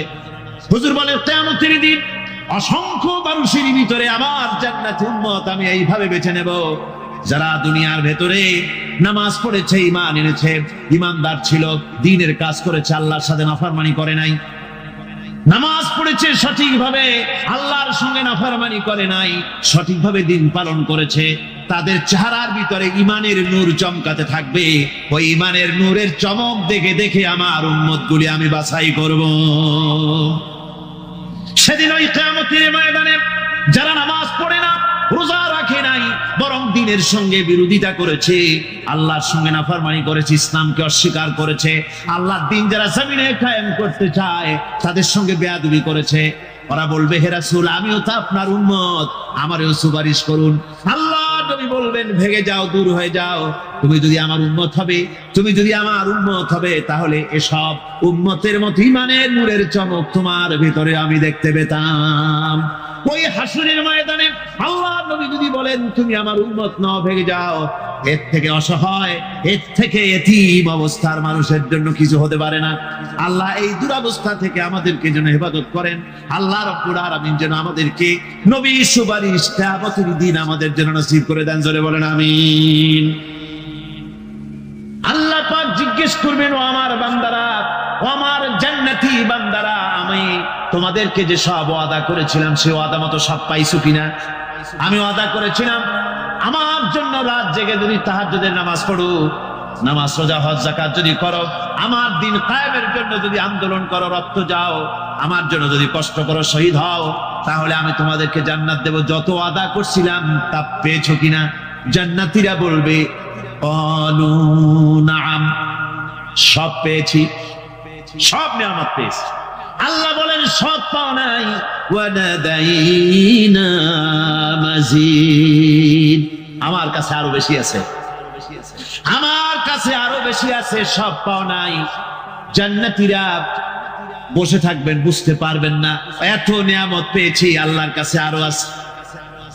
আল্লাহর নবী তখন মুখ খুলবেন, নবীজি বলবেন, রব্বুল আলামিন, জান্নাতীরা বলতে সাহস পেতেছে না, সব পেয়েছে ঠিকই, কিন্তু যার জন্য গভীর রাতের আরামের ঘুমকে হারাম করে তাহাজ্জুদের নামাজ পড়েছে, যার জন্য স্ত্রী পুত্র পরিজনের মায়া পরিত্যাগ করে জিহাদের ময়দানে শহীদ হয়েছে, যার জন্য জেল খাটলো, জরিমানা দিল, যার জন্য নির্যাতিত হলো, সে আল্লাহ রাব্বুল আলামিনকে তারা এখনো দেখে নাই।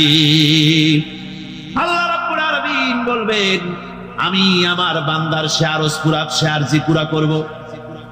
আল্লাহ রাব্বুল আলামিন তার সামনের থেকে সমস্ত নূরের পর্দাগুলি সরে যাবে। রব্বুল আলামিন তার বান্দার দিকে, বান্দার সামনে জালুয়া আফরোজ হবেন।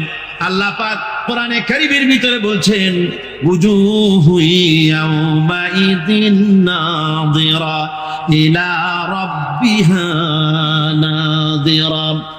বান্দা, আল্লাহ পাক বান্দার দিকে তাকিয়ে থাকবেন, আর সমস্ত বান্দারা আল্লাহ রাব্বুল আলামিনের দিকে তাকিয়ে থাকবে। এই অবস্থায় কত কাল চলে যাবে কেউ টের পাবে না। রব্বুল আলামিন জান্নাতের ভিতরে তোমার জান্নাতীরা যেদিন তোমাকে দেখবে, ওই দিন আমাদেরকেও জান্নাতে একটু জায়গা করে দিও আল্লাহ।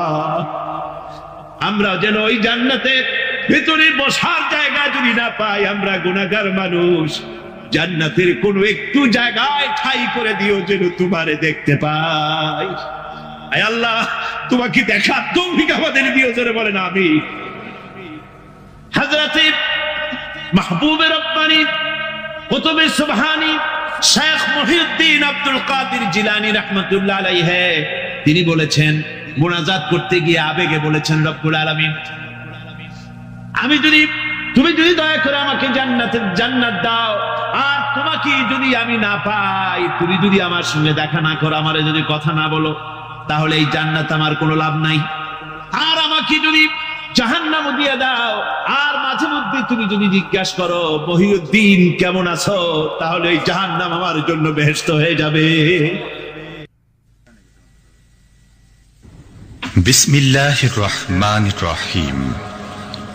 সর্বযুগের সর্বকালের সর্বশ্রেষ্ঠ মহামানব রাহমাতুল্লিল আলামিন হযরত মুহাম্মদ সাল্লাল্লাহু আলাইহি ওয়াসাল্লাম, যার জীবনের প্রতিটি অংশে আছে শিক্ষা, মহান রব্বুল আলামিনের অকৃত্রিম বন্ধু রাসূলুল্লাহ সাল্লাল্লাহু আলাইহি ওয়াসাল্লামের জীবন থেকে শিক্ষা গ্রহণ আমাদের সবারই একান্ত কর্তব্য। এখন আমাদের সামনে রাসূল করিম সাল্লাল্লাহু আলাইহি ওয়াসাল্লামের জীবনের নানা দিক নিয়ে আলোচনা করছেন আন্তর্জাতিক খ্যাতিসম্পন্ন মুফাসসিরে কোরআন ও বিশিষ্ট ইসলামী চিন্তাবিদ হযরত মাওলানা দেলওয়ার হোসাইন সাঈদী। শব্দগ্রহণে মাহসিন সাউন্ড সিস্টেম, প্রযোজনায় সিএইচপি, পরিবেশনায় স্পন্দন অডিও ভিজুয়াল সেন্টার, ঢাকা।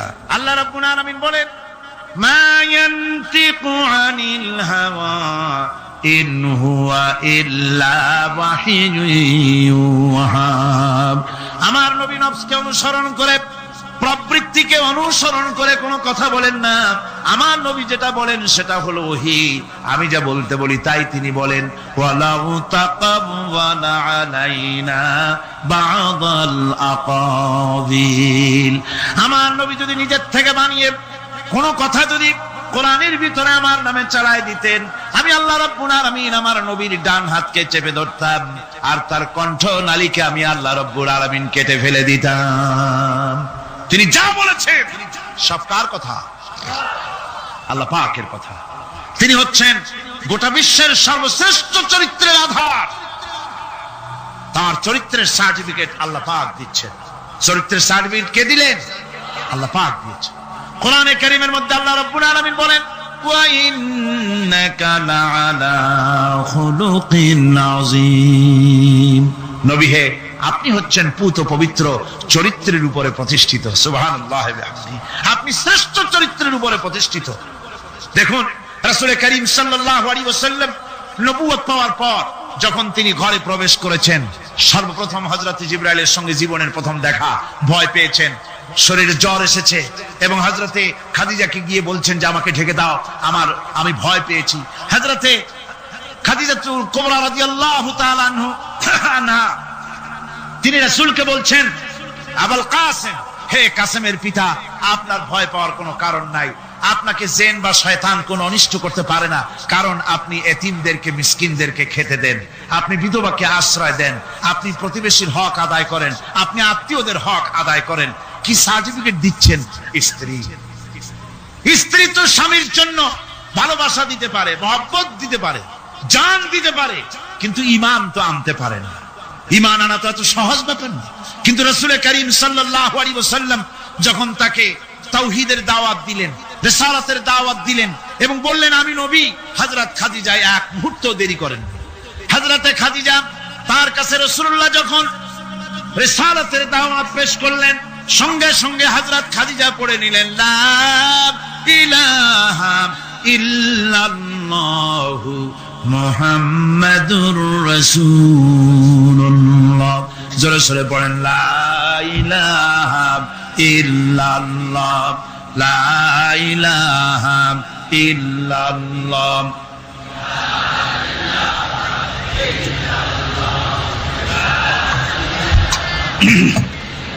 মুহাব্বতের সাথে জোরে জোরে পড়েন লা ইলাহা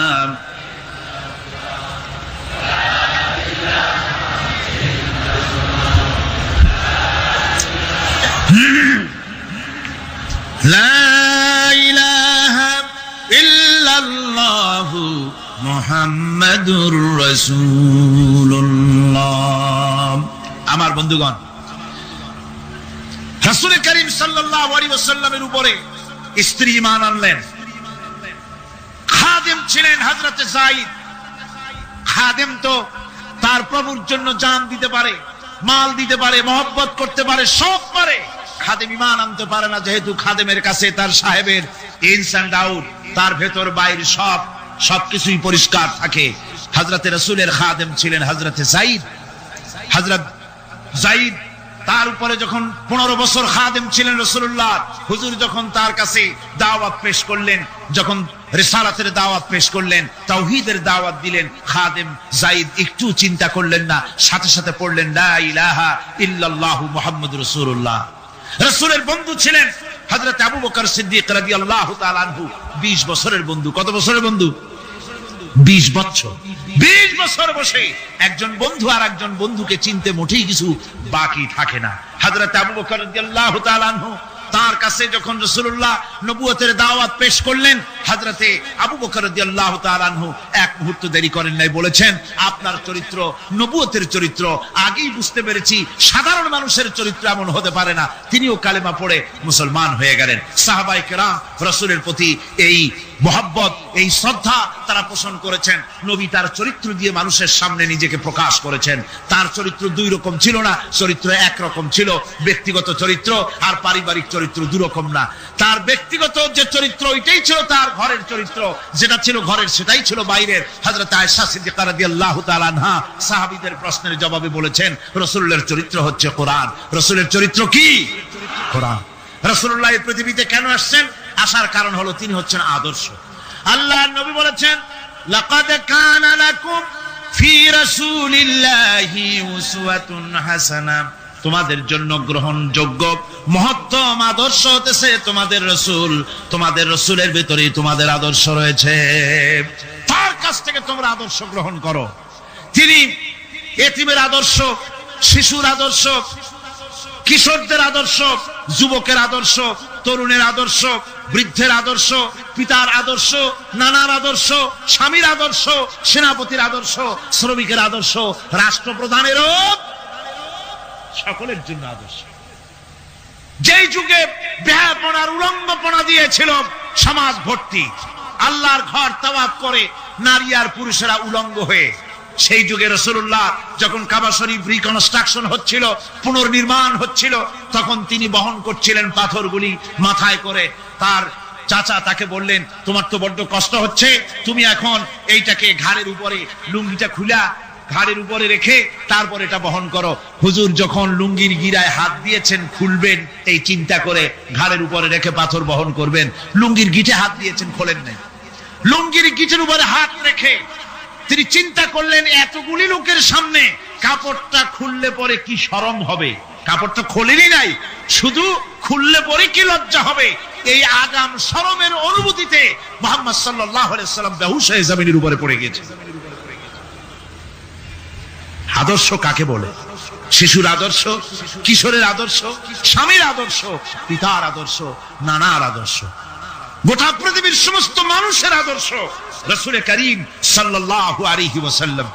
তার কাছে তিনি স্ত্রীদের আদর্শ ছিলেন, তিনি নানার আদর্শ ছিলেন। ইমাম হোসেনকে তিনি কোলে নিচ্ছেন, ঘাড়ে উঠছে বাচ্চা, বুকের উপরে উঠছে। একজন সাহাবী বলছেন, হুজুর বাচ্চা পেলে আপনি এত আদর করেন, আমার তো 6-7টা ছেলে মেয়ে, আমি মোটে কোলেও নি না, আর জীবনে একবার সুমাও খাই না, আমার মোটে ইচ্ছাই করে না।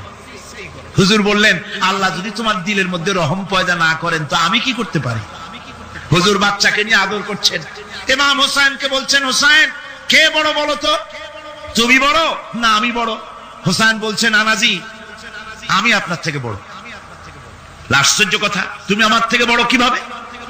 হোসেন বলছেন, নানাজি বলুন তো আপনার পিতার নাম কি? হুজুর বলছেন, আমার পিতার নাম আব্দুল্লাহ। হোসেন বলছেন, এই আব্দুল্লাহ এই পর্যন্তই শেষ, আপনি তো আমার পিতার মতো পিতা পান নাই, আমার আব্বার মতো আব্বা আপনার আছে। আমার আব্বাকে বলা হয় আসাদুল্লাহিল গালিব, সমস্ত কাফেরদের জন্য বিজয়ী বীর বাঘ আমার আব্বা। এবং আমার আব্বা সম্পর্কে আপনি বলেছেন, আনা মাদিনাতুল ইলম ওয়া আলিয়ুম বাবুহা, আমি হচ্ছে একটি জ্ঞানের রাজ্য, আর আলী হচ্ছে সেই রাজ্যে প্রবেশের প্রধান তোরণ। আমার বাপের মতো বাপ আছে আপনার? হুজুর আশ্চর্য হয়ে গেলেন, বাচ্চা বলে কি? হোসেন বলছেন, নানাজি এবার কোন তো দেখি, এবার বলুন তো দেখি আপনার মায়ের নাম কি? হুজুর বলছেন, আমার মায়ের নাম আমেনা। হযরত হোসেন বলছেন, এই আমেনা পর্যন্তই শেষ, কয়জনে চিনবে কর? আমার মায়ের মতো একটা মা আপনার আছে? আমার মায়ের মতো একটা মা আপনি পেয়েছেন? আমার মাকে চেনেন? আমার মা হচ্ছেন জান্নাতের সাইয়্যিদাতুন নিসা, জান্নাতের সমস্ত মহিলাদের সরদারিনী আমার মা ফাতিমাতুজ জাহরা রাদিয়াল্লাহু তাআলা আনহা। আমার মায়ের মতো একটা মা আপনি পেয়েছেন? হোসেন বলছেন, নানাজি আরো বলবো নাকি? কয় হ্যাঁ বলো। বলছেন, নানাজি এবার কোন তো দেখি আপনার নানার নাম কি? হুজুর বলছেন, আমার নানার নাম আব্দুল ওয়াহাব। হোসেন বলছেন, এবার আপনি মানুষের কাছে জিজ্ঞেস করেন কয়জন এই আব্দুল ওয়াহাব রয়েছেন? আপনি কি আমার নানার মতো একটা নানা পেয়েছেন? আমার নানাকে আপনি জানেন? আমার নানা সাইয়্যিদুল মুরসালিন, আশরাফুল আম্বিয়া, রাহমাতুল লিল আলামিন, বিশ্বনবী জনাবে মুহাম্মদ রাসূলুল্লাহ সাল্লাল্লাহু আলাইহি ওয়াসাল্লাম।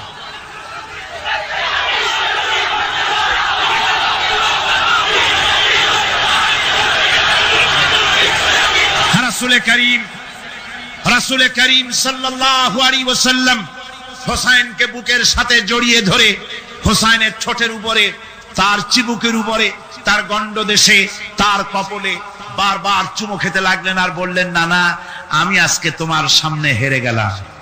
সুবহানাল্লাহ ওয়া বিহামদিহি। কি আদর করতেন তিনি বাচ্চাদেরকে। রাসূলুল্লাহ রাস্তা দিয়ে যেতেন আর বাচ্চারা খেলাধুলা ছেড়ে রাসূলের কাছে ছুটে আসতো। একবার তো রাসূলুল্লাহ একটা বাচ্চার মাথায় হাত বুলিয়ে খেলা ছেড়ে দিয়ে ছুটে আসছে। হুজুর তাকে জিজ্ঞেস করলেন, তোমার সাথে যে পাখিটা থাকতো সেই লাল পাখিটা কই? ছেলে তো কেঁদে ফেললো। ছেলে বলে ফেললো যে আপনি বিশ্বনবী, আমি একটা ছোট্ট মানুষ, আমার পাখির খবর আপনি রাখেন। সুবহানাল্লাহ ওয়া বিহামদিহি। রাসূলুল্লাহ তার চরিত্র দিয়ে মানুষকে জয় করেছিলেন, মহব্বত দিয়ে। তরবারি দিয়ে ইসলাম প্রতিষ্ঠিত হয় নাই, ইসলাম এসেছে মহব্বত দিয়ে, উদারতা দিয়ে, ভালোবাসা দিয়ে। তরবারি দিয়ে ইসলাম বিজয় হয় নাই পৃথিবীর বুকে। পিতামাতার প্রতি ভালোবাসা ইসলামের এক মহান শিক্ষা, যা দেখতে পাওয়া যায় রাসূলুল্লাহ সাল্লাল্লাহু আলাইহি ওয়াসাল্লামের চরিত্রে। আল্লাহ রাব্বুল আলামিন বলেন, ওয়াকুল লাহুমা কাওলান কারীমা, মা বাবার সঙ্গে সম্মানজনক কথা বলো, খবরদার বেয়াদবি করবে না। আর মা বাবার জন্য, তাদের জন্য আমি আল্লাহ রাব্বুল আলামিনের কাছে দোয়া করো, রব্বিরহামহুমা কামা রাব্বায়ানি সাগীরা। পড়েন সবাই, রব্বিরহামহুমা কামা রাব্বায়ানি সাগীরা।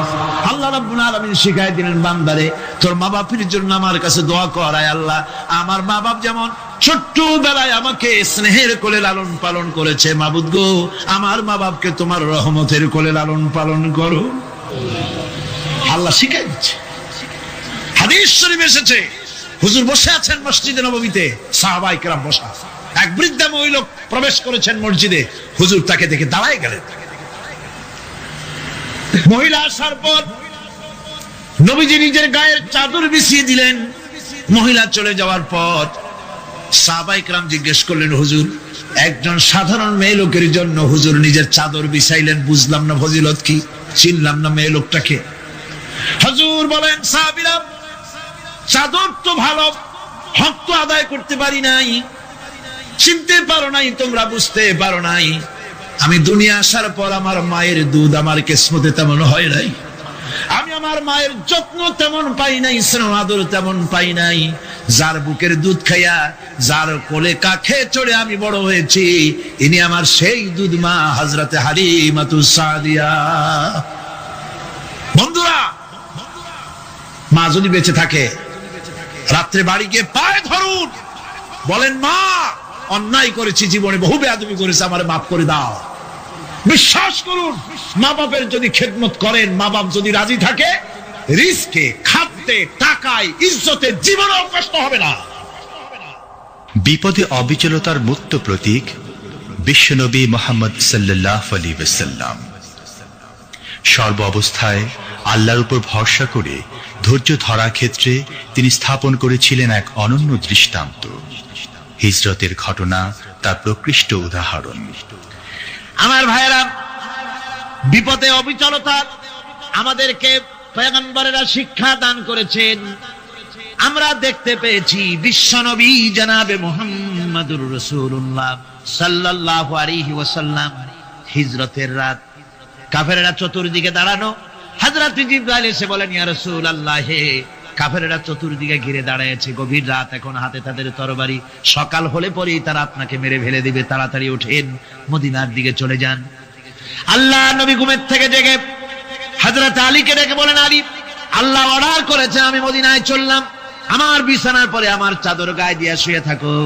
হযরত আলী বলেন, আল্লাহর হাবিব, আপনার চাদর গায়ে দিয়ে ঘুমিয়ে থাকবো, সকালবেলায় কাফির বেঈমানেরা আপনার বিছানার পরে আপনার চাদর গায়ে দেওয়া অবস্থায় আমি আলীকে তারা মুহাম্মদ মনে করবে, আর আমি আলীকে নবী মনে করে তারা তাদের তরবারি দিয়া কেটে কেটে টুকরা টুকরা করে আমারে বিদায় করে দেবে দুনিয়া থেকে।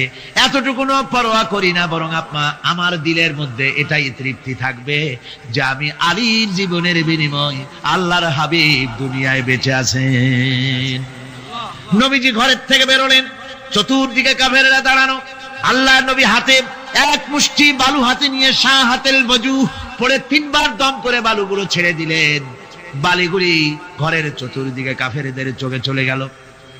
পরবর্তী সময় রব্বুল আলামিন ডেকে বলেন, নবীরে, বালি যখন নিক্ষেপ আপনি করেছিলেন, ধুলাগুলি আপনি তো শুধু নিক্ষেপ করেছিলেন, কিন্তু চতুর্দিকে কাফেরদের চোখে গেল কেমনে?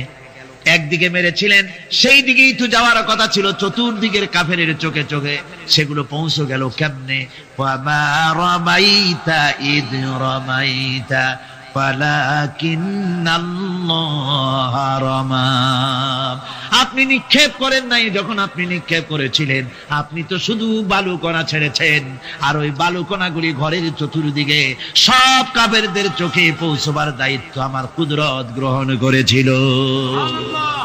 আমার ভাইরা, নবীজি বিপদে, এতগুলি শত্রু তরবারি নিয়ে তিনি বিপদে ধৈর্যহারা হন নাই।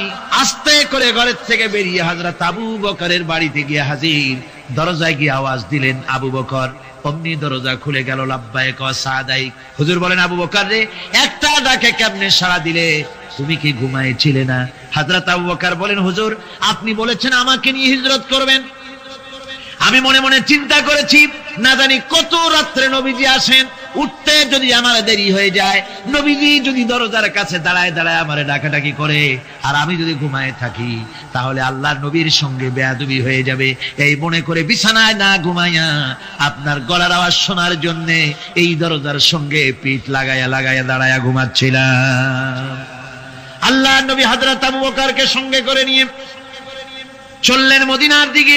উল্টা পথে রওনা করলেন। বারবার কাবা শরীফের দিকে তাকাতে লাগলেন। বুখারী শরীফে এসেছে, নবীজি বারবার কাবার দিকে তাকিয়ে বলতেছেন, রে কাবা, বড় আশা ছিল তোর কাছে থাকবো, তোর খেদমত করব, কিন্তু তোর নিষ্ঠুর সন্তানেরা তোর কাছে আমারে থাকতে দিল না রে। আল্লাহ নবী মিসফালা দিয়ে জাবালে কেদোয়ার উপর দিয়ে চলে গেলেন জাবালে সুরে। গুহার কাছে যখন গিয়েছেন, হযরত রক্ত হয়ে গেল। হযরত আবু বকর রাদিয়াল্লাহু তাআলা আনহু বলছেন, হুজুর আর উপায় নাই, দিন হয়ে গেল, এখন বুঝি ধরা পড়ে যাব, ওই গুহার মধ্যে গিয়ে আশ্রয় নেই। তবে আপনি দাঁড়ান, গুহার ভিতরেই পাহাড়িয়া গুহা, বিচ্ছু থাকতে পারে, সাপ থাকতে পারে, আমি আগে ঢুকি, যদি কোনো হিংস্র প্রাণী থাকে আমার উপর দিয়া আঘাত হয়ে যাক, আল্লাহর নবী হেফাজতে থাকুন। হযরত আবু বকর রাদিয়াল্লাহু তাআলা আনহু গুহার ভিতরে নামলেন, নেমে গুহা সাফ করে হুজুরকে ডাকলেন, হুজুর তাশরীফ ফরমালেন গুহার মধ্যে। হুজুর বলেন, আবু বকর, হেঁটে হেঁটে কষ্ট হয়ে গেছে, তুমি বসো, তোমার উরুর উপরে মাথা রেখে আমি একটু ঘুমায়ে যাই। আল্লাহর হাবিব ঘুমায় গেলেন। হযরত আবু বকর লক্ষ্য করে দেখেন চতুর্দিকে অনেকগুলি গর্ত দেখা যায়, এই গর্ত থেকে সাপ আসতে পারে, বিচ্ছু আসতে পারে মনে করে নিজের গায়ের চাদর ছিঁড়ে ছিঁড়ে গর্তগুলি বন্ধ করা শুরু করে দিলেন। কয়েকটা গর্ত বন্ধ করার মতো চাদর আর নাই, পাও দিয়ে চেপে ধরলেন। এক পাহাড়িয়া বিষধর সাপ বেরোবার জন্য চেষ্টা করে বেরোবার পথ খুঁজে না পেয়ে হযরত আবু বকরের পায়ের উপরে দংশন করেছে। বিষের যন্ত্রণায় হযরত আবু বকরের চোখ থেকে পানি দরদর করে পড়ছে। রাসূলুল্লাহর ঘুম ভেঙে গেল। আল্লাহর নবী তাকিয়ে বলেন, আবু বকর, চোখে পানি কেন? বাড়ির কথা বুঝি মনে পড়ে গেছে? হযরত আবু বকর বলেন, ইয়া রাসূলুল্লাহ, আল্লাহর নামে কসম করে বলি, যেই দিন আমি ঈমান এনেছি ওই দিন থেকে আমার মা বাপ, আমার কোলে আমার সন্তান, আমার স্ত্রী, আমার জায়গা জমি, ঘর বাড়ি, এমনকি আমার নিজের আত্মার চাইতে হুজুর আপনারে ভালোবাসি বেশি। তাহলে কাঁদো কেন? হযরত আবু বকর বলেন, হুজুর, বাড়ির জন্য কাঁদি না, ছেলেপেলের জন্য কাঁদি না, সাপে দংশন করেছে, যন্ত্রণায় কাঁদতেছি। আল্লাহর নবী সঙ্গে সঙ্গে মুখ থেকে থুতু বার করে যন্ত্রণার জায়গায় লাগাই দিলেন, সঙ্গে সঙ্গে যন্ত্রণা বন্ধ হয়ে গেল। হুজুর বললেন, আবু বকর, প্রথম যখন তোমার এই আঘাত করেছিল সাপে, আমাকে কেন তাড়াতাড়ি বলো নাই? এতক্ষণ তো তোমার কষ্ট হতো না। হযরত আবু বকর বলেন, ইয়া রাসূলুল্লাহ, ওটা তো সাপে কাটার যন্ত্রণা, ওই যন্ত্রণায় আমার রক্ত জ্বলতেছে, যন্ত্রণায় যন্ত্রণায় আমার কলেজাটা যদি ফেটেও যেত, আল্লাহর হাবিব আরাম ফরমাচ্ছিলেন, আমি তাকে আরামে বিঘ্ন ঘটাতে পারতাম না।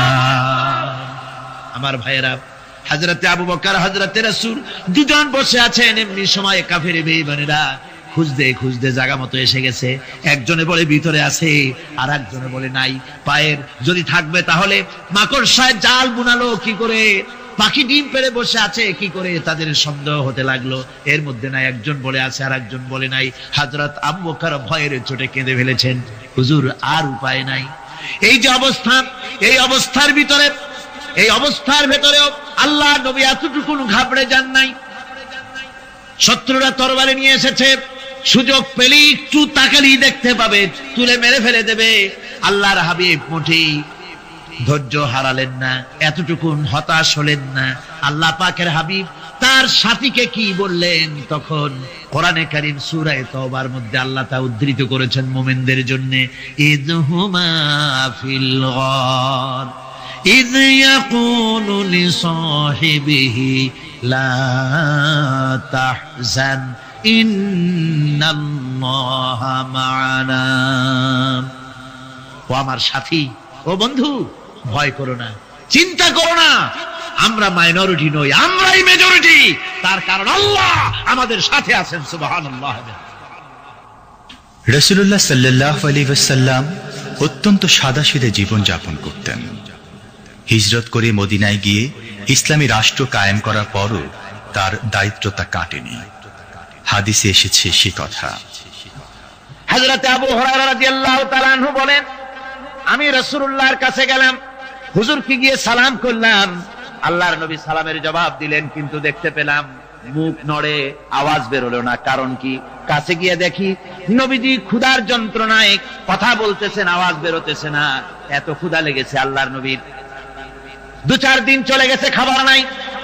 রাসূলুল্লাহ সমস্ত গনিমতের মাল, যাকাত সদকার মালগুলি, খাদ্য দ্রব্যগুলি দুহাতে বিতরণ করেছেন। নিজের পেটে খাবার নাই, মানুষকে দিতেছেন। দিতে দিতে এশার নামাজ পড়ে নবীজি ঘরের মধ্যে প্রবেশ করে হযরত আয়েশা সিদ্দিকা রাদিয়াল্লাহু তাআলা আনহাকে ডেকে বলেন, আয়েশা রে, সারাদিন কষ্ট করেছি, দারুণ ক্ষুধা লেগেছে, তাড়াতাড়ি করে কিছু খাবার আমারে এনে দাও। হযরত আয়েশা হুজুরের ক্ষুধার্ত শ্রান্ত ক্লান্ত চেহারার দিকে তাকাইয়া হযরত আয়েশা কেঁদে ফেলেছেন। হযরত মা আয়েশা কাঁদেন আর বলেন, ইয়া রাসূলুল্লাহ, হে আল্লাহর নামের কসম করে বলি, আমি আয়েশার ঘরে কোনো পানি ছাড়া কোনো খাবার নাই। এই ছিল রাসূলের আদর্শ। হাদিস শরীফে এসেছে, আল্লাহর নবী বলেন, তোমরা যদি রাষ্ট্রীয় ক্ষমতায় যাও, বাড়ি না থাকলে সরকারি খরচে একটা বাড়ি নিতে পারো। তোমার যদি যানবাহন না থাকে, সরকারি খরচে যানবাহন নিতে পারো। ছেলে মেয়ের কাপড় চোপড়, লেখাপড়া, শিক্ষা, চিকিৎসার জন্য যদি না থাকে, তাহলে তুমি সরকার থেকে নিতে পারো। কিন্তু এর থেকে এক চুল পরিমাণ যদি পাও বাড়াও, সরকারের মাল, জনগণের মাল, এর থেকে প্রয়োজনের বাইরে যদি তুমি নিজের জন্য নিতে থাকো, কিয়ামতের দিন আল্লাহর দরবারে চোরের কাতারে তোমারে দাঁড়ানো লাগবে। দুনিয়ায় যত সম্মান পাও না কেন, কিয়ামতে আল্লাহর দরবারে কিসের কাতারে দাঁড়াবে? চোরের কাতারে দাঁড়াতে হবে। রাসূল পাক সাল্লাল্লাহু আলাইহি ওয়াসাল্লাম এমন এক সমাজ কায়েম করেছিলেন। আমার হতাশাগ্রস্ত ছাত্ররা, যেসব ছাত্ররা সমাজতন্ত্র তোমরা করো, যারা সমাজতন্ত্র করতে হতাশাগ্রস্ত হয়েছে, এখন যাব কোথায় বলে হতাশ হয়ে গিয়েছো তোমরা, আমরা তোমাদেরকে দাওয়াত দেই, কোরআনের মাহফিল থেকে দাওয়াত দেই, ফিরে আসো। হতাশ হওয়ার কোনো কারণ নাই। লেনিন মরার, ও মরে গেছে। কার্ল মার্কস মরার, মরে গেছে, পচে গেছে, গলে গেছে, দুনিয়া থেকে শেষ হয়ে গিয়েছে। আল্লাহ নবীর নেতৃত্ব, সূর্য যতদিন উঠবে আর ডুববে, নবীজির নেতৃত্ব শেষ হবে না। ওই নেতৃত্বে আসো, রাসূলের নেতৃত্ব মেনে নাও, কোরআনের শাসন মেনে নাও, তাহলেই শান্তি পাবে তোমরা।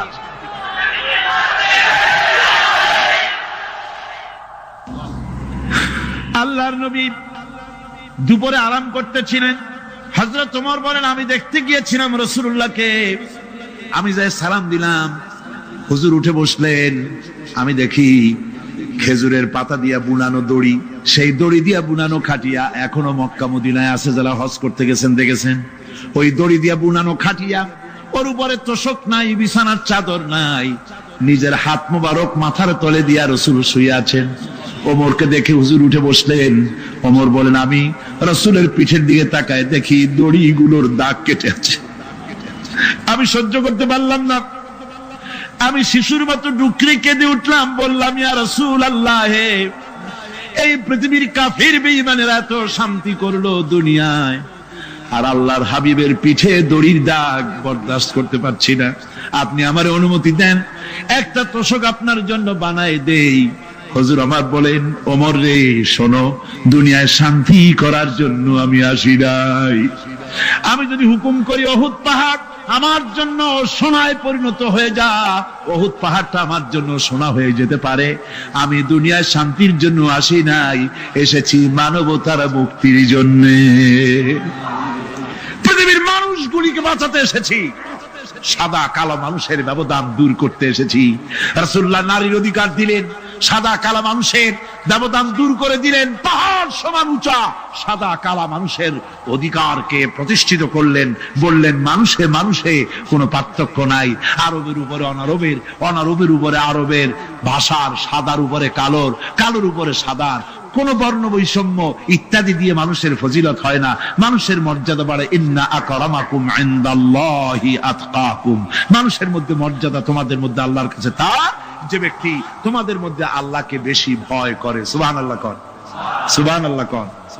আমার ভাইয়েরা, নবীজি মদিনা মুনাওয়ারায় ইসলামী রাষ্ট্রের রাষ্ট্রপ্রধান হয়েছেন। আজ বাজারে যেতেছেন, যাওয়ার সময় ডেকে ডেকে বলেন, বিধবাদের বাড়ির সামনে দিয়ে যায়, তোমাদের বাজার লাগবে নাকি? এতিমের বাড়ির সামনে থেকে যায়, তোমাদের বাজার লাগবে নাকি? আমারে বলো, আমি বাজার করে এনে দেব। নিজের পেটে খাবার নাই, দুয়ারে দুয়ারে খাবার পৌঁছে গেছে, খাবারের অভাব নাই, মানুষ খাওয়া পেয়েছে, পড়া পেয়েছে, চুরি ডাকাতি বন্ধ হয়ে গেছে। হুজুর বলেন, খায়রুল কুরুনে কারনি, সর্বশ্রেষ্ঠ যুগ আমার যুগ। সুদ বন্ধ হয়ে গেল। রাসূলুল্লাহ বললেন, সুদ আর চলবে না, হারাম। সুদ বন্ধ হয়ে গেল। হুজুর ব্যাংক চালু করে দিলেন। ব্যাংকের নাম হলো বাইতুল মাল। কি নাম হলো? এই ব্যাংক যেদিন রাসূলুল্লাহ উদ্বোধন করেন, আল্লাহ নবী বাইতুল মাল ব্যাংক উদ্বোধনের দিনে যে বক্তৃতা করলেন বুখারীতে, সেই বক্তৃতা লেখা হয়ে গেল। আল্লাহ নবী বলেন, মান তারাকা দায়নান আউদিয়ান ফালাইয়া। আমার এই রাষ্ট্রের ভিতরে কোন মানুষ যদি ঋণগ্রস্ত অবস্থায় মারা যায় আর ঋণ পরিশোধ করার মতো অর্থ যদি তার কাছে না থাকে, তাহলে তার ঋণ পরিশোধের দায়িত্ব, তার বিধবা স্ত্রী আর তার এতিম বাল বাচ্চার সব দায়িত্ব আমি মুহাম্মদ সাল্লাল্লাহু আলাইহি ওয়াসাল্লাম আমার কাঁধের উপরে উঠাইয়া নিলাম। এমন সুন্দর রাষ্ট্র চালু হয়ে গেছে, মানুষ খাবার পেয়েছে, পড়ার পেয়েছে। বুড়োরা যাদের কাজ নাই, বুড়ো মানুষ কাজ করতে পারে না, তারা বসে বসে খাবারের ব্যবস্থা হয়ে গেছে। যুবকদের চাকরি হয়ে গেছে, বেকার কেউ আর বেকার নাই, সব কাজে ব্যস্ত হয়ে গেছে, মানুষের কাছে কাজ মিলেছে। কৃষক তাদের উৎপাদিত পণ্যের সঠিক মূল্য পাচ্ছে, শ্রমিক শ্রমের মর্যাদা পাচ্ছে, শ্রমিক মর্যাদা পাচ্ছে। রাসূলুল্লাহ বলেছেন, শ্রমিক আর মালিক মনিব আর গোলামের সম্পর্ক না, সম্পর্ক ভাই ভাই। সম্পর্ক কি? শ্রমিকের মর্যাদা রাসূলুল্লাহ এভাবে দিলেন, নিজে শ্রম দিলেন।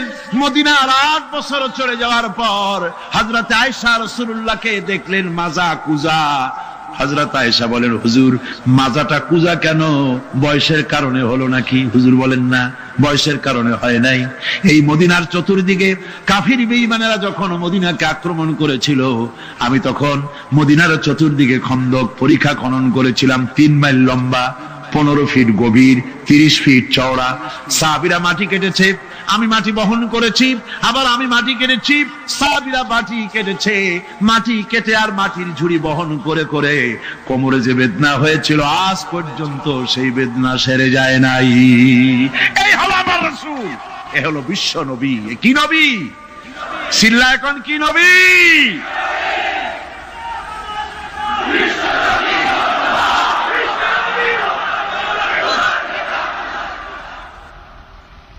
হুকুম করি, অহুদ পাহাড় আমার জন্য সোনায় পরিণত হয়ে যা। অহুদ পাহাড়টা আমার জন্য সোনা হয়ে যেতে পারে। আমি দুনিয়ায় শান্তির জন্য আসি নাই, এসেছি মানবতার মুক্তির জন্য। পৃথিবীর মানুষগুলিকে বাঁচাতে এসেছি, সাদা কালো মানুষের ব্যবধান দূর করতে এসেছি। রাসূলুল্লাহ নারীর অধিকার দিলেন, সাদা কালা মানুষের ব্যবধান দূর করে দিলেন। পাহাড় সমান উঁচা সাদা কালা মানুষের অধিকারকে প্রতিষ্ঠিত করলেন, বললেন মানুষে মানুষে কোনো পার্থক্য নাই। আরবের উপরে অনারবের, অনারবের উপরে আরবের, ভাষার সাদার উপরে কালোর, কালোর উপরে সাদার, কোন বর্ণ বৈষম্য ইত্যাদি দিয়ে নিজের পেটে খাবার নাই, দুয়ারে দুয়ারে খাবার পৌঁছে গেছে, খাবারের অভাব নাই, মানুষ খাওয়া পেয়েছে, পড়া পেয়েছে, চুরি ডাকাতি বন্ধ হয়ে গেছে। হুজুর বলেন, খায়রুল কুরুনে কারনি, সর্বশ্রেষ্ঠ যুগ আমার যুগ। সুদ বন্ধ হয়ে গেল। রাসূলুল্লাহ বললেন, সুদ আর চলবে না, হারাম। সুদ বন্ধ হয়ে গেল। হুজুর ব্যাংক চালু করে দিলেন। ব্যাংকের নাম হলো বাইতুল মাল। কি নাম হলো? এই ব্যাংক যেদিন রাসূলুল্লাহ উদ্বোধন করেন, আল্লাহর নবী বাইতুল মাল ব্যাংক উদ্বোধনের দিনে যে বক্তৃতা করলেন, বুখারীতে সেই বক্তৃতা লেখা হয়ে গেল। আল্লাহর নবী বলেন, মান তারাকা দায়নান আউদিয়ান ফালাইয়া। আমার এই রাষ্ট্রের ভিতরে কোন মানুষ যদি ঋণগ্রস্ত অবস্থায় মারা যায় আর ঋণ পরিশোধ করার মতো অর্থ যদি তার কাছে না থাকে, তাহলে তার ঋণ পরিশোধের দায়িত্ব, তার বিধবা স্ত্রী আর তার এতিম বাল বাচ্চার সব দায়িত্ব আমি মুহাম্মদ সাল্লাল্লাহু আলাইহি ওয়াসাল্লাম আমার কাঁধের উপরে উঠাইয়া নিলাম। এমন সুন্দর রাষ্ট্র চালু হয়ে গেছে, মানুষ খাবার পেয়েছে, পড়ার পেয়েছে। বুড়োরা যাদের কাজ নাই, বুড়ো মানুষ কাজ করতে পারে না, তারা বসে বসে খাবারের ব্যবস্থা হয়ে গেছে। যুবকদের চাকরি হয়ে গেছে, বেকার কেউ আর বেকার নাই, সব কাজে ব্যস্ত হয়ে গেছে, মানুষের কাছে কাজ মিলেছে। কৃষক তাদের উৎপাদিত পণ্যের সঠিক মূল্য পাচ্ছে, শ্রমিক শ্রমের মর্যাদা পাচ্ছে, শ্রমিক মর্যাদা পাচ্ছে। রাসূলুল্লাহ বলেছেন, শ্রমিক আর মালিক মনিব আর গোলামের সম্পর্ক না, সম্পর্ক ভাই ভাই। সম্পর্ক কি? শ্রমিকের মর্যাদা রাসূলুল্লাহ এভাবে দিলেন, নিজে শ্রম দিলেন।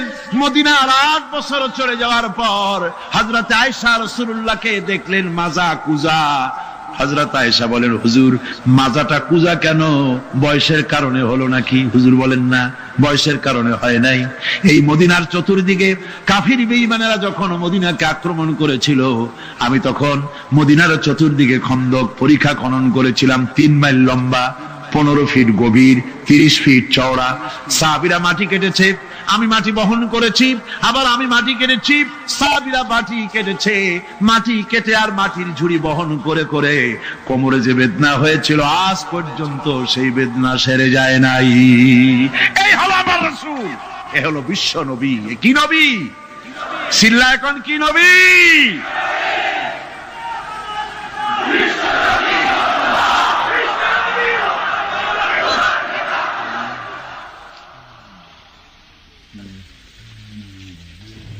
বিসমিল্লাহির রহমানির রহিম। সর্বযুগের সর্বকালের সর্বশ্রেষ্ঠ মহামানব রাহমাতুল্লিল আলামিন হযরত মুহাম্মদ সাল্লাল্লাহু আলাইহি ওয়াসাল্লাম, যার জীবনের প্রতিটি অংশে আছে শিক্ষা, মহান রব্বুল আলামিনের অকৃত্রিম বন্ধু রাসূলুল্লাহ সাল্লাল্লাহু আলাইহি ওয়াসাল্লামের জীবন থেকে শিক্ষা গ্রহণ আমাদের সবারই একান্ত কর্তব্য। এখন আমাদের সামনে রাসূল করিম সাল্লাল্লাহু আলাইহি ওয়াসাল্লামের জীবনের নানা দিক নিয়ে আলোচনা করছেন আন্তর্জাতিক খ্যাতিসম্পন্ন মুফাসসিরে কোরআন ও বিশিষ্ট ইসলামী চিন্তাবিদ হযরত মাওলানা দেলওয়ার হোসাইন সাঈদী। শব্দগ্রহণে মাহসিন সাউন্ড সিস্টেম, প্রযোজনায় সিএইচপি, পরিবেশনায় স্পন্দন অডিও ভিজুয়াল সেন্টার, ঢাকা। আল্লাহ রাব্বুল আলামিন বলেন, মা ইয়ানতিকু আনিল হাওয়া ইন হুয়া ইল্লা ওয়াহিয়ুন ইউহা। আমার নবী নফসকে অনুসরণ করে, প্রবৃত্তিকে অনুসরণ করে কোনো কথা বলেন না। আমার নবী যেটা বলেন সেটা হলো ওহী। আমি যা বলতে বলি তাই তিনি বলেন। ওয়ালাউ তাকাওয়ালা আলাইনা বা'দাল আকাবিল। আমার নবী যদি নিজের থেকে বানিয়ে কোনো কথা যদি কোরআনের ভিতরে আমার নামে চালায় দিতেন, আমি আল্লাহ রাব্বুল আলামিন আমার নবীর ডান হাতকে চেপে ধরতাম, আর তার কণ্ঠ নালীকে আমি আল্লাহ রাব্বুল আলামিন কেটে ফেলে দিতাম। তিনি যা বলেছেন সব কার কথা? আল্লাহ পাকের কথা। তিনি হচ্ছেন গোটা বিশ্বের সর্বশ্রেষ্ঠ চরিত্রের আধার। তার চরিত্রের সার্টিফিকেট আল্লাহ পাক দিচ্ছেন। চরিত্রের সার্টিফিকেট কে দিলেন? আল্লাহ পাক দিয়েছেন। কোরআনে কারীমের মধ্যে আল্লাহ রাব্বুল আলামিন বলেন, ওয়া ইন্নাকা লাআলা খুলুকিন আযীম। নবী হে, আপনি হচ্ছেন পুত পবিত্র চরিত্রের উপরে প্রতিষ্ঠিত। সুবহানাল্লাহ ওয়া বিহামদিহি। আপনি শ্রেষ্ঠ চরিত্রের উপরে প্রতিষ্ঠিত। দেখুন, রাসূল করিম সাল্লাল্লাহু আলাইহি ওয়াসাল্লাম নবুয়ত পাওয়ার পর যখন তিনি ঘরে প্রবেশ করেছেন, সর্বপ্রথম হযরত জিবরাইলের সঙ্গে জীবনের প্রথম দেখা, ভয় পেয়েছেন, শরীরে জ্বর এসেছে, এবং হযরতে খাদিজাকে গিয়ে বলছেন যে আমাকে ঢেকে দাও, আমি ভয় পেয়েছি। হযরতে খাদিজাতুল কুবরা রাদিয়াল্লাহু তাআলা আনহা তিনি রাসূলকে বলছেন, আবুল কাসেম, হে কাসেমের পিতা, আপনার ভয় পাওয়ার কোনো কারণ নাই। আপনাকে জিন বা শয়তান কোনো অনিষ্ট করতে পারে না, কারণ আপনি এতিমদেরকে, মিসকিনদেরকে খেতে দেন, আপনি বিধবাকে আশ্রয় দেন, আপনি প্রতিবেশীর হক আদায় করেন, আপনি আত্মীয়দের হক আদায় করেন। কি সার্টিফিকেট দিচ্ছেন? স্ত্রী তো স্বামীর জন্য ভালোবাসা দিতে পারে, মহব্বত দিতে পারে, জান দিতে পারে, কিন্তু ঈমান তো আনতে পারে না। ঈমান আনা তো এত সহজ ব্যাপার না। কিন্তু রাসূল করিম সাল্লাল্লাহু আলাইহি ওয়াসাল্লাম যখন তাকে তাওহীদের দাওয়াত দিলেন, রিসালাতের দাওয়াত দিলেন এবং বললেন আমি নবী, হযরত খাদিজা এক মুহূর্ত দেরি করেন। হযরতে খাদিজা তার কাছে রাসূলুল্লাহ যখন রিসালাতের দাওয়াত পেশ করলেন, সঙ্গে সঙ্গে হযরত খাদিজা পড়ে নিলেন, লা ইলাহা ইল্লাল্লাহু মুহাম্মাদুর রাসূলুল্লাহ। জোরে জোরে পড়েন, লা ইলাহা ইল্লাল্লাহ, লা ইলাহা ইল্লাল্লাহ।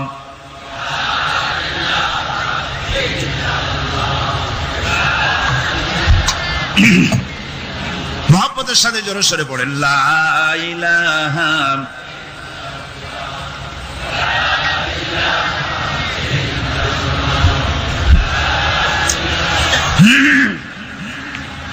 লা ইলাহা ইল্লাল্লাহু মুহাম্মাদুর রাসূলুল্লাহ। আমার বন্ধুগণ, রাসূল করিম সাল্লাল্লাহু আলাইহি ওয়াসাল্লামের উপরে স্ত্রী ঈমান আনলেন, ছিলেন হযরতে যায়েদ। খাদেম তো তার প্রভুর জন্য জান দিতে পারে, মাল দিতে পারে, মহব্বত করতে পারে, সব পারে। খাদেম ঈমান আনতে পারে না, যেহেতু খাদেমের কাছে তার সাহেবের ইনস এন্ড আউট, তার ভেতর বাইরে সবকিছুই পরিষ্কার থাকে। হযরতে রাসূলের খাদেম ছিলেন হযরতে যায়েদ। হযরত যায়েদ তার উপরে যখন 15 বছর খাদেম ছিলেন রাসূলুল্লাহ, হুজুর যখন তার কাছে দাওয়াত পেশ করলেন, যখন রিসালাতের দাওয়াত পেশ করলেন, তাওহীদের দাওয়াত দিলেন, খাদেম যায়েদ একটু চিন্তা করলেন না, সাথে সাথে পড়লেন লা ইলাহা ইল্লাল্লাহু মুহাম্মাদুর রাসূলুল্লাহ। রাসূলের বন্ধু ছিলেন হযরত আবু বকর সিদ্দিক রাদিয়াল্লাহু তাআলা আনহু, 20 বছরের বন্ধু। কত বছরের বন্ধু? 20 বছর। 20 বছর বসে একজন বন্ধু আর একজন বন্ধুকে চিনতে মোটেই কিছু বাকি থাকে না। হযরত আবু বকর রাদিয়াল্লাহু তাআলা আনহু তার কাছে যখন রাসূলুল্লাহ নবুয়তের দাওয়াত পেশ করলেন, হযরতে আবু বকর রাদিয়াল্লাহু তাআলা আনহু এক মুহূর্ত দেরি করেন নাই, বলেছেন আপনার চরিত্র নবুয়তের চরিত্র আগেই বুঝতে পেরেছি, সাধারণ মানুষের চরিত্র এমন হতে পারে না। তিনিও কালেমা পড়ে মুসলমান হয়ে গেলেন। সাহাবায়ে কেরাম রাসূলের প্রতি এই মোহাব্বত, এই শ্রদ্ধা তারা পোষণ করেছেন। নবী তার চরিত্র দিয়ে মানুষের সামনে নিজেকে প্রকাশ করেছেন। তার চরিত্র দুই রকম ছিল না, চরিত্র একরকম ছিল। ব্যক্তিগত চরিত্র আর পারিবারিক চরিত্র দুই রকম না। তার ব্যক্তিগত যে চরিত্র ওইটাই ছিল তার ঘরের চরিত্র, যেটা ছিল ঘরের সেটাই ছিল বাইরের। হযরত আয়েশা সিদ্দিকা রাদিয়াল্লাহু তাআলা আনহা সাহাবীদের প্রশ্নের জবাবে বলেছেন, রাসূলের চরিত্র হচ্ছে কোরআন। রাসূলের চরিত্র কি? কোরআন। রাসূলুল্লাহ এই পৃথিবীতে কেন আসছেন? আসার কারণ হলো তিনি হচ্ছেন আদর্শ। আল্লাহর নবী বলেছেন, লাকাদ কানা লাকুম ফি রাসূলিল্লাহি উসওয়াতুন হাসানাহ, তোমাদের জন্য গ্রহণযোগ্য মহত্তম আদর্শ হতেছে তোমাদের রাসূল। তোমাদের রাসূলের ভিতরেই তোমাদের আদর্শ রয়েছে, তার কাছ থেকে তোমরা আদর্শ গ্রহণ করো। তিনি এতিমের আদর্শ, শিশুর আদর্শ, কিশোরদের আদর্শ, যুবকের আদর্শ, তরুণের আদর্শ, বৃদ্ধের আদর্শ, পিতার আদর্শ, নানার আদর্শ, স্বামীর আদর্শ, সেনাপতির আদর্শ, শ্রমিকের আদর্শ, রাষ্ট্রপ্রধানেরও সকলের জন্য আদর্শ। যেই যুগে বেহাপনার উলঙ্গপনা দিয়েছিল সমাজ ভর্তি, আল্লাহর ঘর তাওয়াফ করে নারী আর পুরুষেরা উলঙ্গ হয়ে, সেই যুগে রাসূলুল্লাহ যখন কাবা শরীফ রিকনস্ট্রাকশন হচ্ছিল, পুনর্নির্মাণ হচ্ছিল, তখন তিনি বহন করছিলেন পাথরগুলি মাথায় করে। তার চাচা তাকে বললেন, তোমার তো বড্ড কষ্ট হচ্ছে, তুমি এখন এইটাকে ঘাড়ের উপরে, লুঙ্গিটা খুলা ঘাড়ের উপরে রেখে তারপর এটা বহন করো। হুজুর যখন লুঙ্গির গিরায় হাত দিয়েছেন খুলবেন এই চিন্তা করে, ঘাড়ের উপরে রেখে পাথর বহন করবেন, লুঙ্গির গিটে হাত দিয়েছেন, খোলেন নাই। লুঙ্গির গিটের উপরে হাত রেখে তিনি চিন্তা করলেন, এতগুলি লোকের সামনে কাপড়টা খুললে পরে কি শরম হবে। কাপড়টা খোলেনি নাই, শুধু খুললে পরে কি লজ্জা হবে। এই আগাম শরমের অনুভূতিতে মুহাম্মদ সাল্লাল্লাহু আলাইহি ওয়াসাল্লাম বেহুশ হয়ে জমিনের উপরে পড়ে গেছেন। আদর্শ কাকে বলে? শিশুর আদর্শ, কিশোরের আদর্শ, স্বামীর আদর্শ, পিতার আদর্শ, নানার আদর্শ, গোটা পৃথিবীর সমস্ত মানুষের আদর্শ রাসূল করিম সাল্লাল্লাহু আলাইহি ওয়াসাল্লাম। তার কাছে তিনি স্ত্রীদের আদর্শ ছিলেন, তিনি নানার আদর্শ ছিলেন। ইমাম হোসেনকে তিনি কোলে নিচ্ছেন, ঘাড়ে উঠছে বাচ্চা, বুকের উপরে উঠছে। একজন সাহাবী বলছেন, হুজুর বাচ্চা পেলে আপনি এত আদর করেন, আমার তো 6-7টা ছেলে মেয়ে, আমি মোটে কোলেও নি না, আর জীবনে একবার সুমাও খাই না, আমার মোটে ইচ্ছাই করে না। হুজুর বললেন, আল্লাহ যদি তোমার দিলের মধ্যে রহম পয়দা না করেন তো আমি কি করতে পারি? হুজুর বাচ্চাকে নিয়ে আদর করছেন। ইমাম হোসেনকে বলছেন, হোসেন কে বড় বলো তো? তুমি বড় না আমি বড়? হোসেন বলছেন, নানাজি আমি আপনার থেকে বড়। আশ্চর্য কথা, তুমি আমার থেকে বড় কিভাবে? হোসেন বলছেন, নানাজি বলুন তো আপনার পিতার নাম কি? হুজুর বলছেন, আমার পিতার নাম আব্দুল্লাহ। হোসেন বলছেন, এই আব্দুল্লাহ এই পর্যন্তই শেষ, আপনি তো আমার পিতার মতো পিতা পান নাই, আমার আব্বার মতো আব্বা আপনার আছে। আমার আব্বাকে বলা হয় আসাদুল্লাহিল গালিব, সমস্ত কাফেরদের জন্য বিজয়ী বীর বাঘ আমার আব্বা। এবং আমার আব্বা সম্পর্কে আপনি বলেছেন, আনা মাদিনাতুল ইলম ওয়া আলিয়ুম বাবুহা, আমি হচ্ছে একটি জ্ঞানের রাজ্য আর আলী হচ্ছে সেই রাজ্যে প্রবেশের প্রধান তোরণ। আমার বাপের মতো বাপ আছে আপনার? হুজুর আশ্চর্য হয়ে গেলেন, বাচ্চা বলে কি? হোসেন বলছেন, নানাজি এবার কোন তো দেখি, এবার বলুন তো দেখি আপনার মায়ের নাম কি? হুজুর বলছেন আমার মায়ের নাম আমেনা। হযরত হোসেন বলছেন এই আমেনা পর্যন্তই শেষ, কয়জনে চিনবে কর? আমার মায়ের মতো একটা মা আপনার আছে? আমার মায়ের মতো একটা মা আপনি পেয়েছেন? আমার মাকে চেনেন? আমার মা হচ্ছেন জান্নাতের সাইয়্যিদাতুন নিসা, জান্নাতের সমস্ত মহিলাদের সরদারিনী আমার মা ফাতিমাতুজ জাহরা রাদিয়াল্লাহু তাআলা আনহা। আমার মায়ের মতো একটা মা আপনি পেয়েছেন? হোসেন বলছেন নানাজি আরো বলবো নাকি? কয় হ্যাঁ বলো। বলছে নানাজি এবার কম তো দেখি আপনার নানার নাম কি? হুজুর বলছেন আমার নানার নাম আব্দুল ওয়াহাব। হোসেন বলছেন এবার আপনি মানুষের কাছে জিজ্ঞেস করেন কয়জন এই আব্দুল ওয়াহাব রয়েছেন? আপনি কি আমার নানার মতো একটা নানা পেয়েছেন? আমার নানাকে আপনি জানেন? আমার নানা সাইয়্যিদুল মুরসালিন আশরাফুল আম্বিয়া রাহমাতুল লিল আলামিন বিশ্বনবী জনাবে মুহাম্মদ রাসূলুল্লাহ সাল্লাল্লাহু আলাইহি ওয়াসাল্লাম।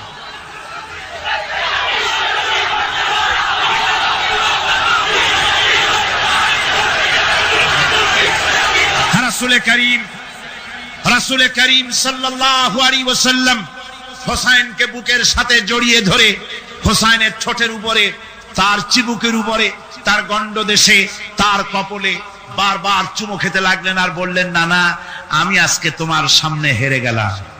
সুবহানাল্লাহি ওয়া বিহামদিহি। কি আদর করতেন তিনি বাচ্চাদেরকে। রাসূলুল্লাহ রাস্তা দিয়ে যেতেন আর বাচ্চারা খেলাধুলা ছেড়ে রাসূলের কাছে ছুটে আসতো। একবার তো রাসূলুল্লাহ একটা বাচ্চার মাথায় হাত বুলিয়ে খেলা ছেড়ে দিয়ে ছুটে আসছে। হুজুর তাকে জিজ্ঞেস করলেন তোমার সাথে যে পাখিটা থাকতো সেই লাল পাখিটা কই? ছেলে তো কেঁদে ফেললো। ছেলে বলে ফেললো যে আপনি বিশ্বনবী, আমি একটা ছোট্ট মানুষ, আমার পাখির খবর আপনি রাখেন। সুবহানাল্লাহি ওয়া বিহামদিহি।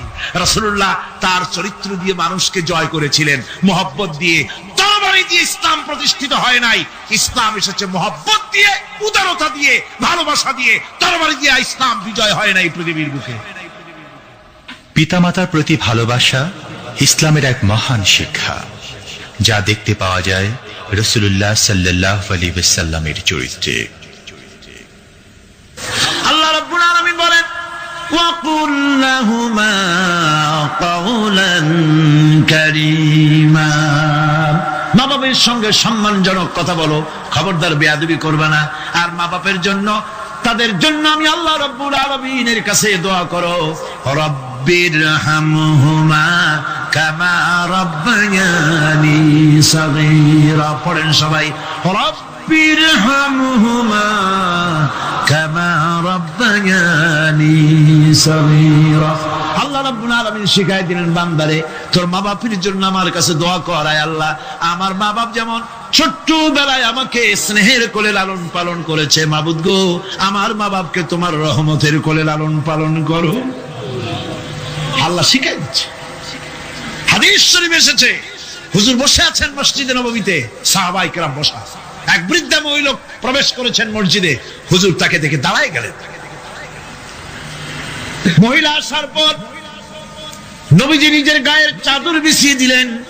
মহিলা চলে যাওয়ার পর সাহাবায়ে কেরাম জিজ্ঞেস করলেন হুজুর একজন সাধারণ মেয়ে লোকের জন্য হুজুর নিজের চাদর বিছাইলেন, বুঝলাম না ফজিলত কি, চিনলাম না মেয়ে লোকটাকে। হুজুর বলেন সাহাবীরা চাদর তো ভালো, হক তো আদায় করতে পারি নাই, চিনতে পারো নাই, তোমরা বুঝতে পারো নাই। আমি দুনিয়া আসার পর আমার মায়ের দুধ আমার কিসমতে তেমন হয় নাই, আমি আমার মায়ের যত্ন তেমন পাই নাই, স্নেহ আদর তেমন পাই নাই। যার বুকের দুধ খাইয়া, যার কোলে কাখে চড়ে আমি বড় হয়েছি, ইনি আমার সেই দুধ মা হযরতে হালিমাতুস সাদিয়া। বন্ধুরা, মা যদি বেঁচে থাকে রাত্রে বাড়ি গিয়ে পায়ে ধরুন, বলেন মা অন্যায় করেছি, জীবনে বহু বেয়াদবি করেছি, আমারে মাফ করে দাও। বিশ্বাস করুন মা বাপের যদি খেদমত করেন, মা বাপ যদি রাজি থাকে, রিজকে, খাদ্যে, টাকায়, ইজ্জতে জীবনেও কষ্ট হবে না। বিপদে অবিচলতার মুক্ত প্রতীক বিশ্বনবী মুহাম্মদ সাল্লাল্লাহু আলাইহি ওয়াসাল্লাম। সর্ব অবস্থায় আল্লাহর উপর ভরসা করে ধৈর্য ধরা ক্ষেত্রে তিনি স্থাপন করেছিলেন এক অনন্য দৃষ্টান্ত। হিজরতের ঘটনা তার প্রকৃষ্ট উদাহরণ। আমার ভাইয়েরা, বিপদে অবিচলতা আমাদেরকে পয়গম্বরেরা শিক্ষা দান করেছেন। আমরা দেখতে পেয়েছি বিশ্বনবী জনাবে মুহাম্মদুর রাসূলুল্লাহ সাল্লাল্লাহু আলাইহি ওয়াসাল্লাম হিজরতের রাত, কাফেরেরা চতুর্দিকে দাঁড়ানো, হযরত জিবরাইল এসে বলেন, ইয়া রাসূলুল্লাহ, হে কাফেরেরা চতুর্দিকে ঘিরে দাঁড়িয়েছে, গভীর রাত, এখন হাতে তাদের তরবারি, সকাল হলে পরেই তারা আপনাকে মেরে ফেলে দিবে, তাড়াতাড়ি ওঠেন, মদিনার দিকে চলে যান। আল্লাহ নবী ঘুমের থেকে জেগে হযরত আলীকে ডেকে বলেন, আলী, আল্লাহ অর্ডার করেছেন আমি মদিনায় চললাম, আমার বিছানার পরে আমার চাদর গায়ে দিয়ে শুয়ে থাকো। হযরত আলী বলেন, আল্লাহর হাবিব, আপনার চাদর গায়ে দিয়ে ঘুমিয়ে থাকবো, সকালবেলায় কাফির বেঈমানেরা আপনার বিছানার পরে আপনার চাদর গায়ে দেওয়া অবস্থায় আমি আলীকে তারা মুহাম্মদ মনে করবে, আর আমি আলীকে নবী মনে করে তারা তাদের তরবারি দিয়া কেটে কেটে টুকরা টুকরা করে আমারে বিদায় করে দেবে দুনিয়া থেকে। এতটুকুনো পরোয়া করি না, বরং আমার দিলের মধ্যে এটাই তৃপ্তি থাকবে যে আমি আলীর জীবনের বিনিময় আল্লাহর হাবিব দুনিয়ায় বেঁচে আছেন। নবীজি ঘরের থেকে বেরোলেন, চতুর্দিকে কাফেররা দাঁড়ানো, আল্লাহ নবী হাতে এক মুষ্টি বালু হাতে নিয়ে শাহাতেল বজু পড়ে 3 বার দম করে বালুগুলো ছেড়ে দিলেন। বালিগুলি ঘরের চতুর্দিকে কাফেরদের চোখে চলে গেল। পরবর্তী সময় রব্বুল আলামিন ডেকে বলেন, নবীরে, বালি যখন নিক্ষেপ আপনি করেছিলেন ধুলাগুলি, আপনি তো শুধু নিক্ষেপ করেছিলেন, কিন্তু চতুর্দিকে কাফেরদের চোখে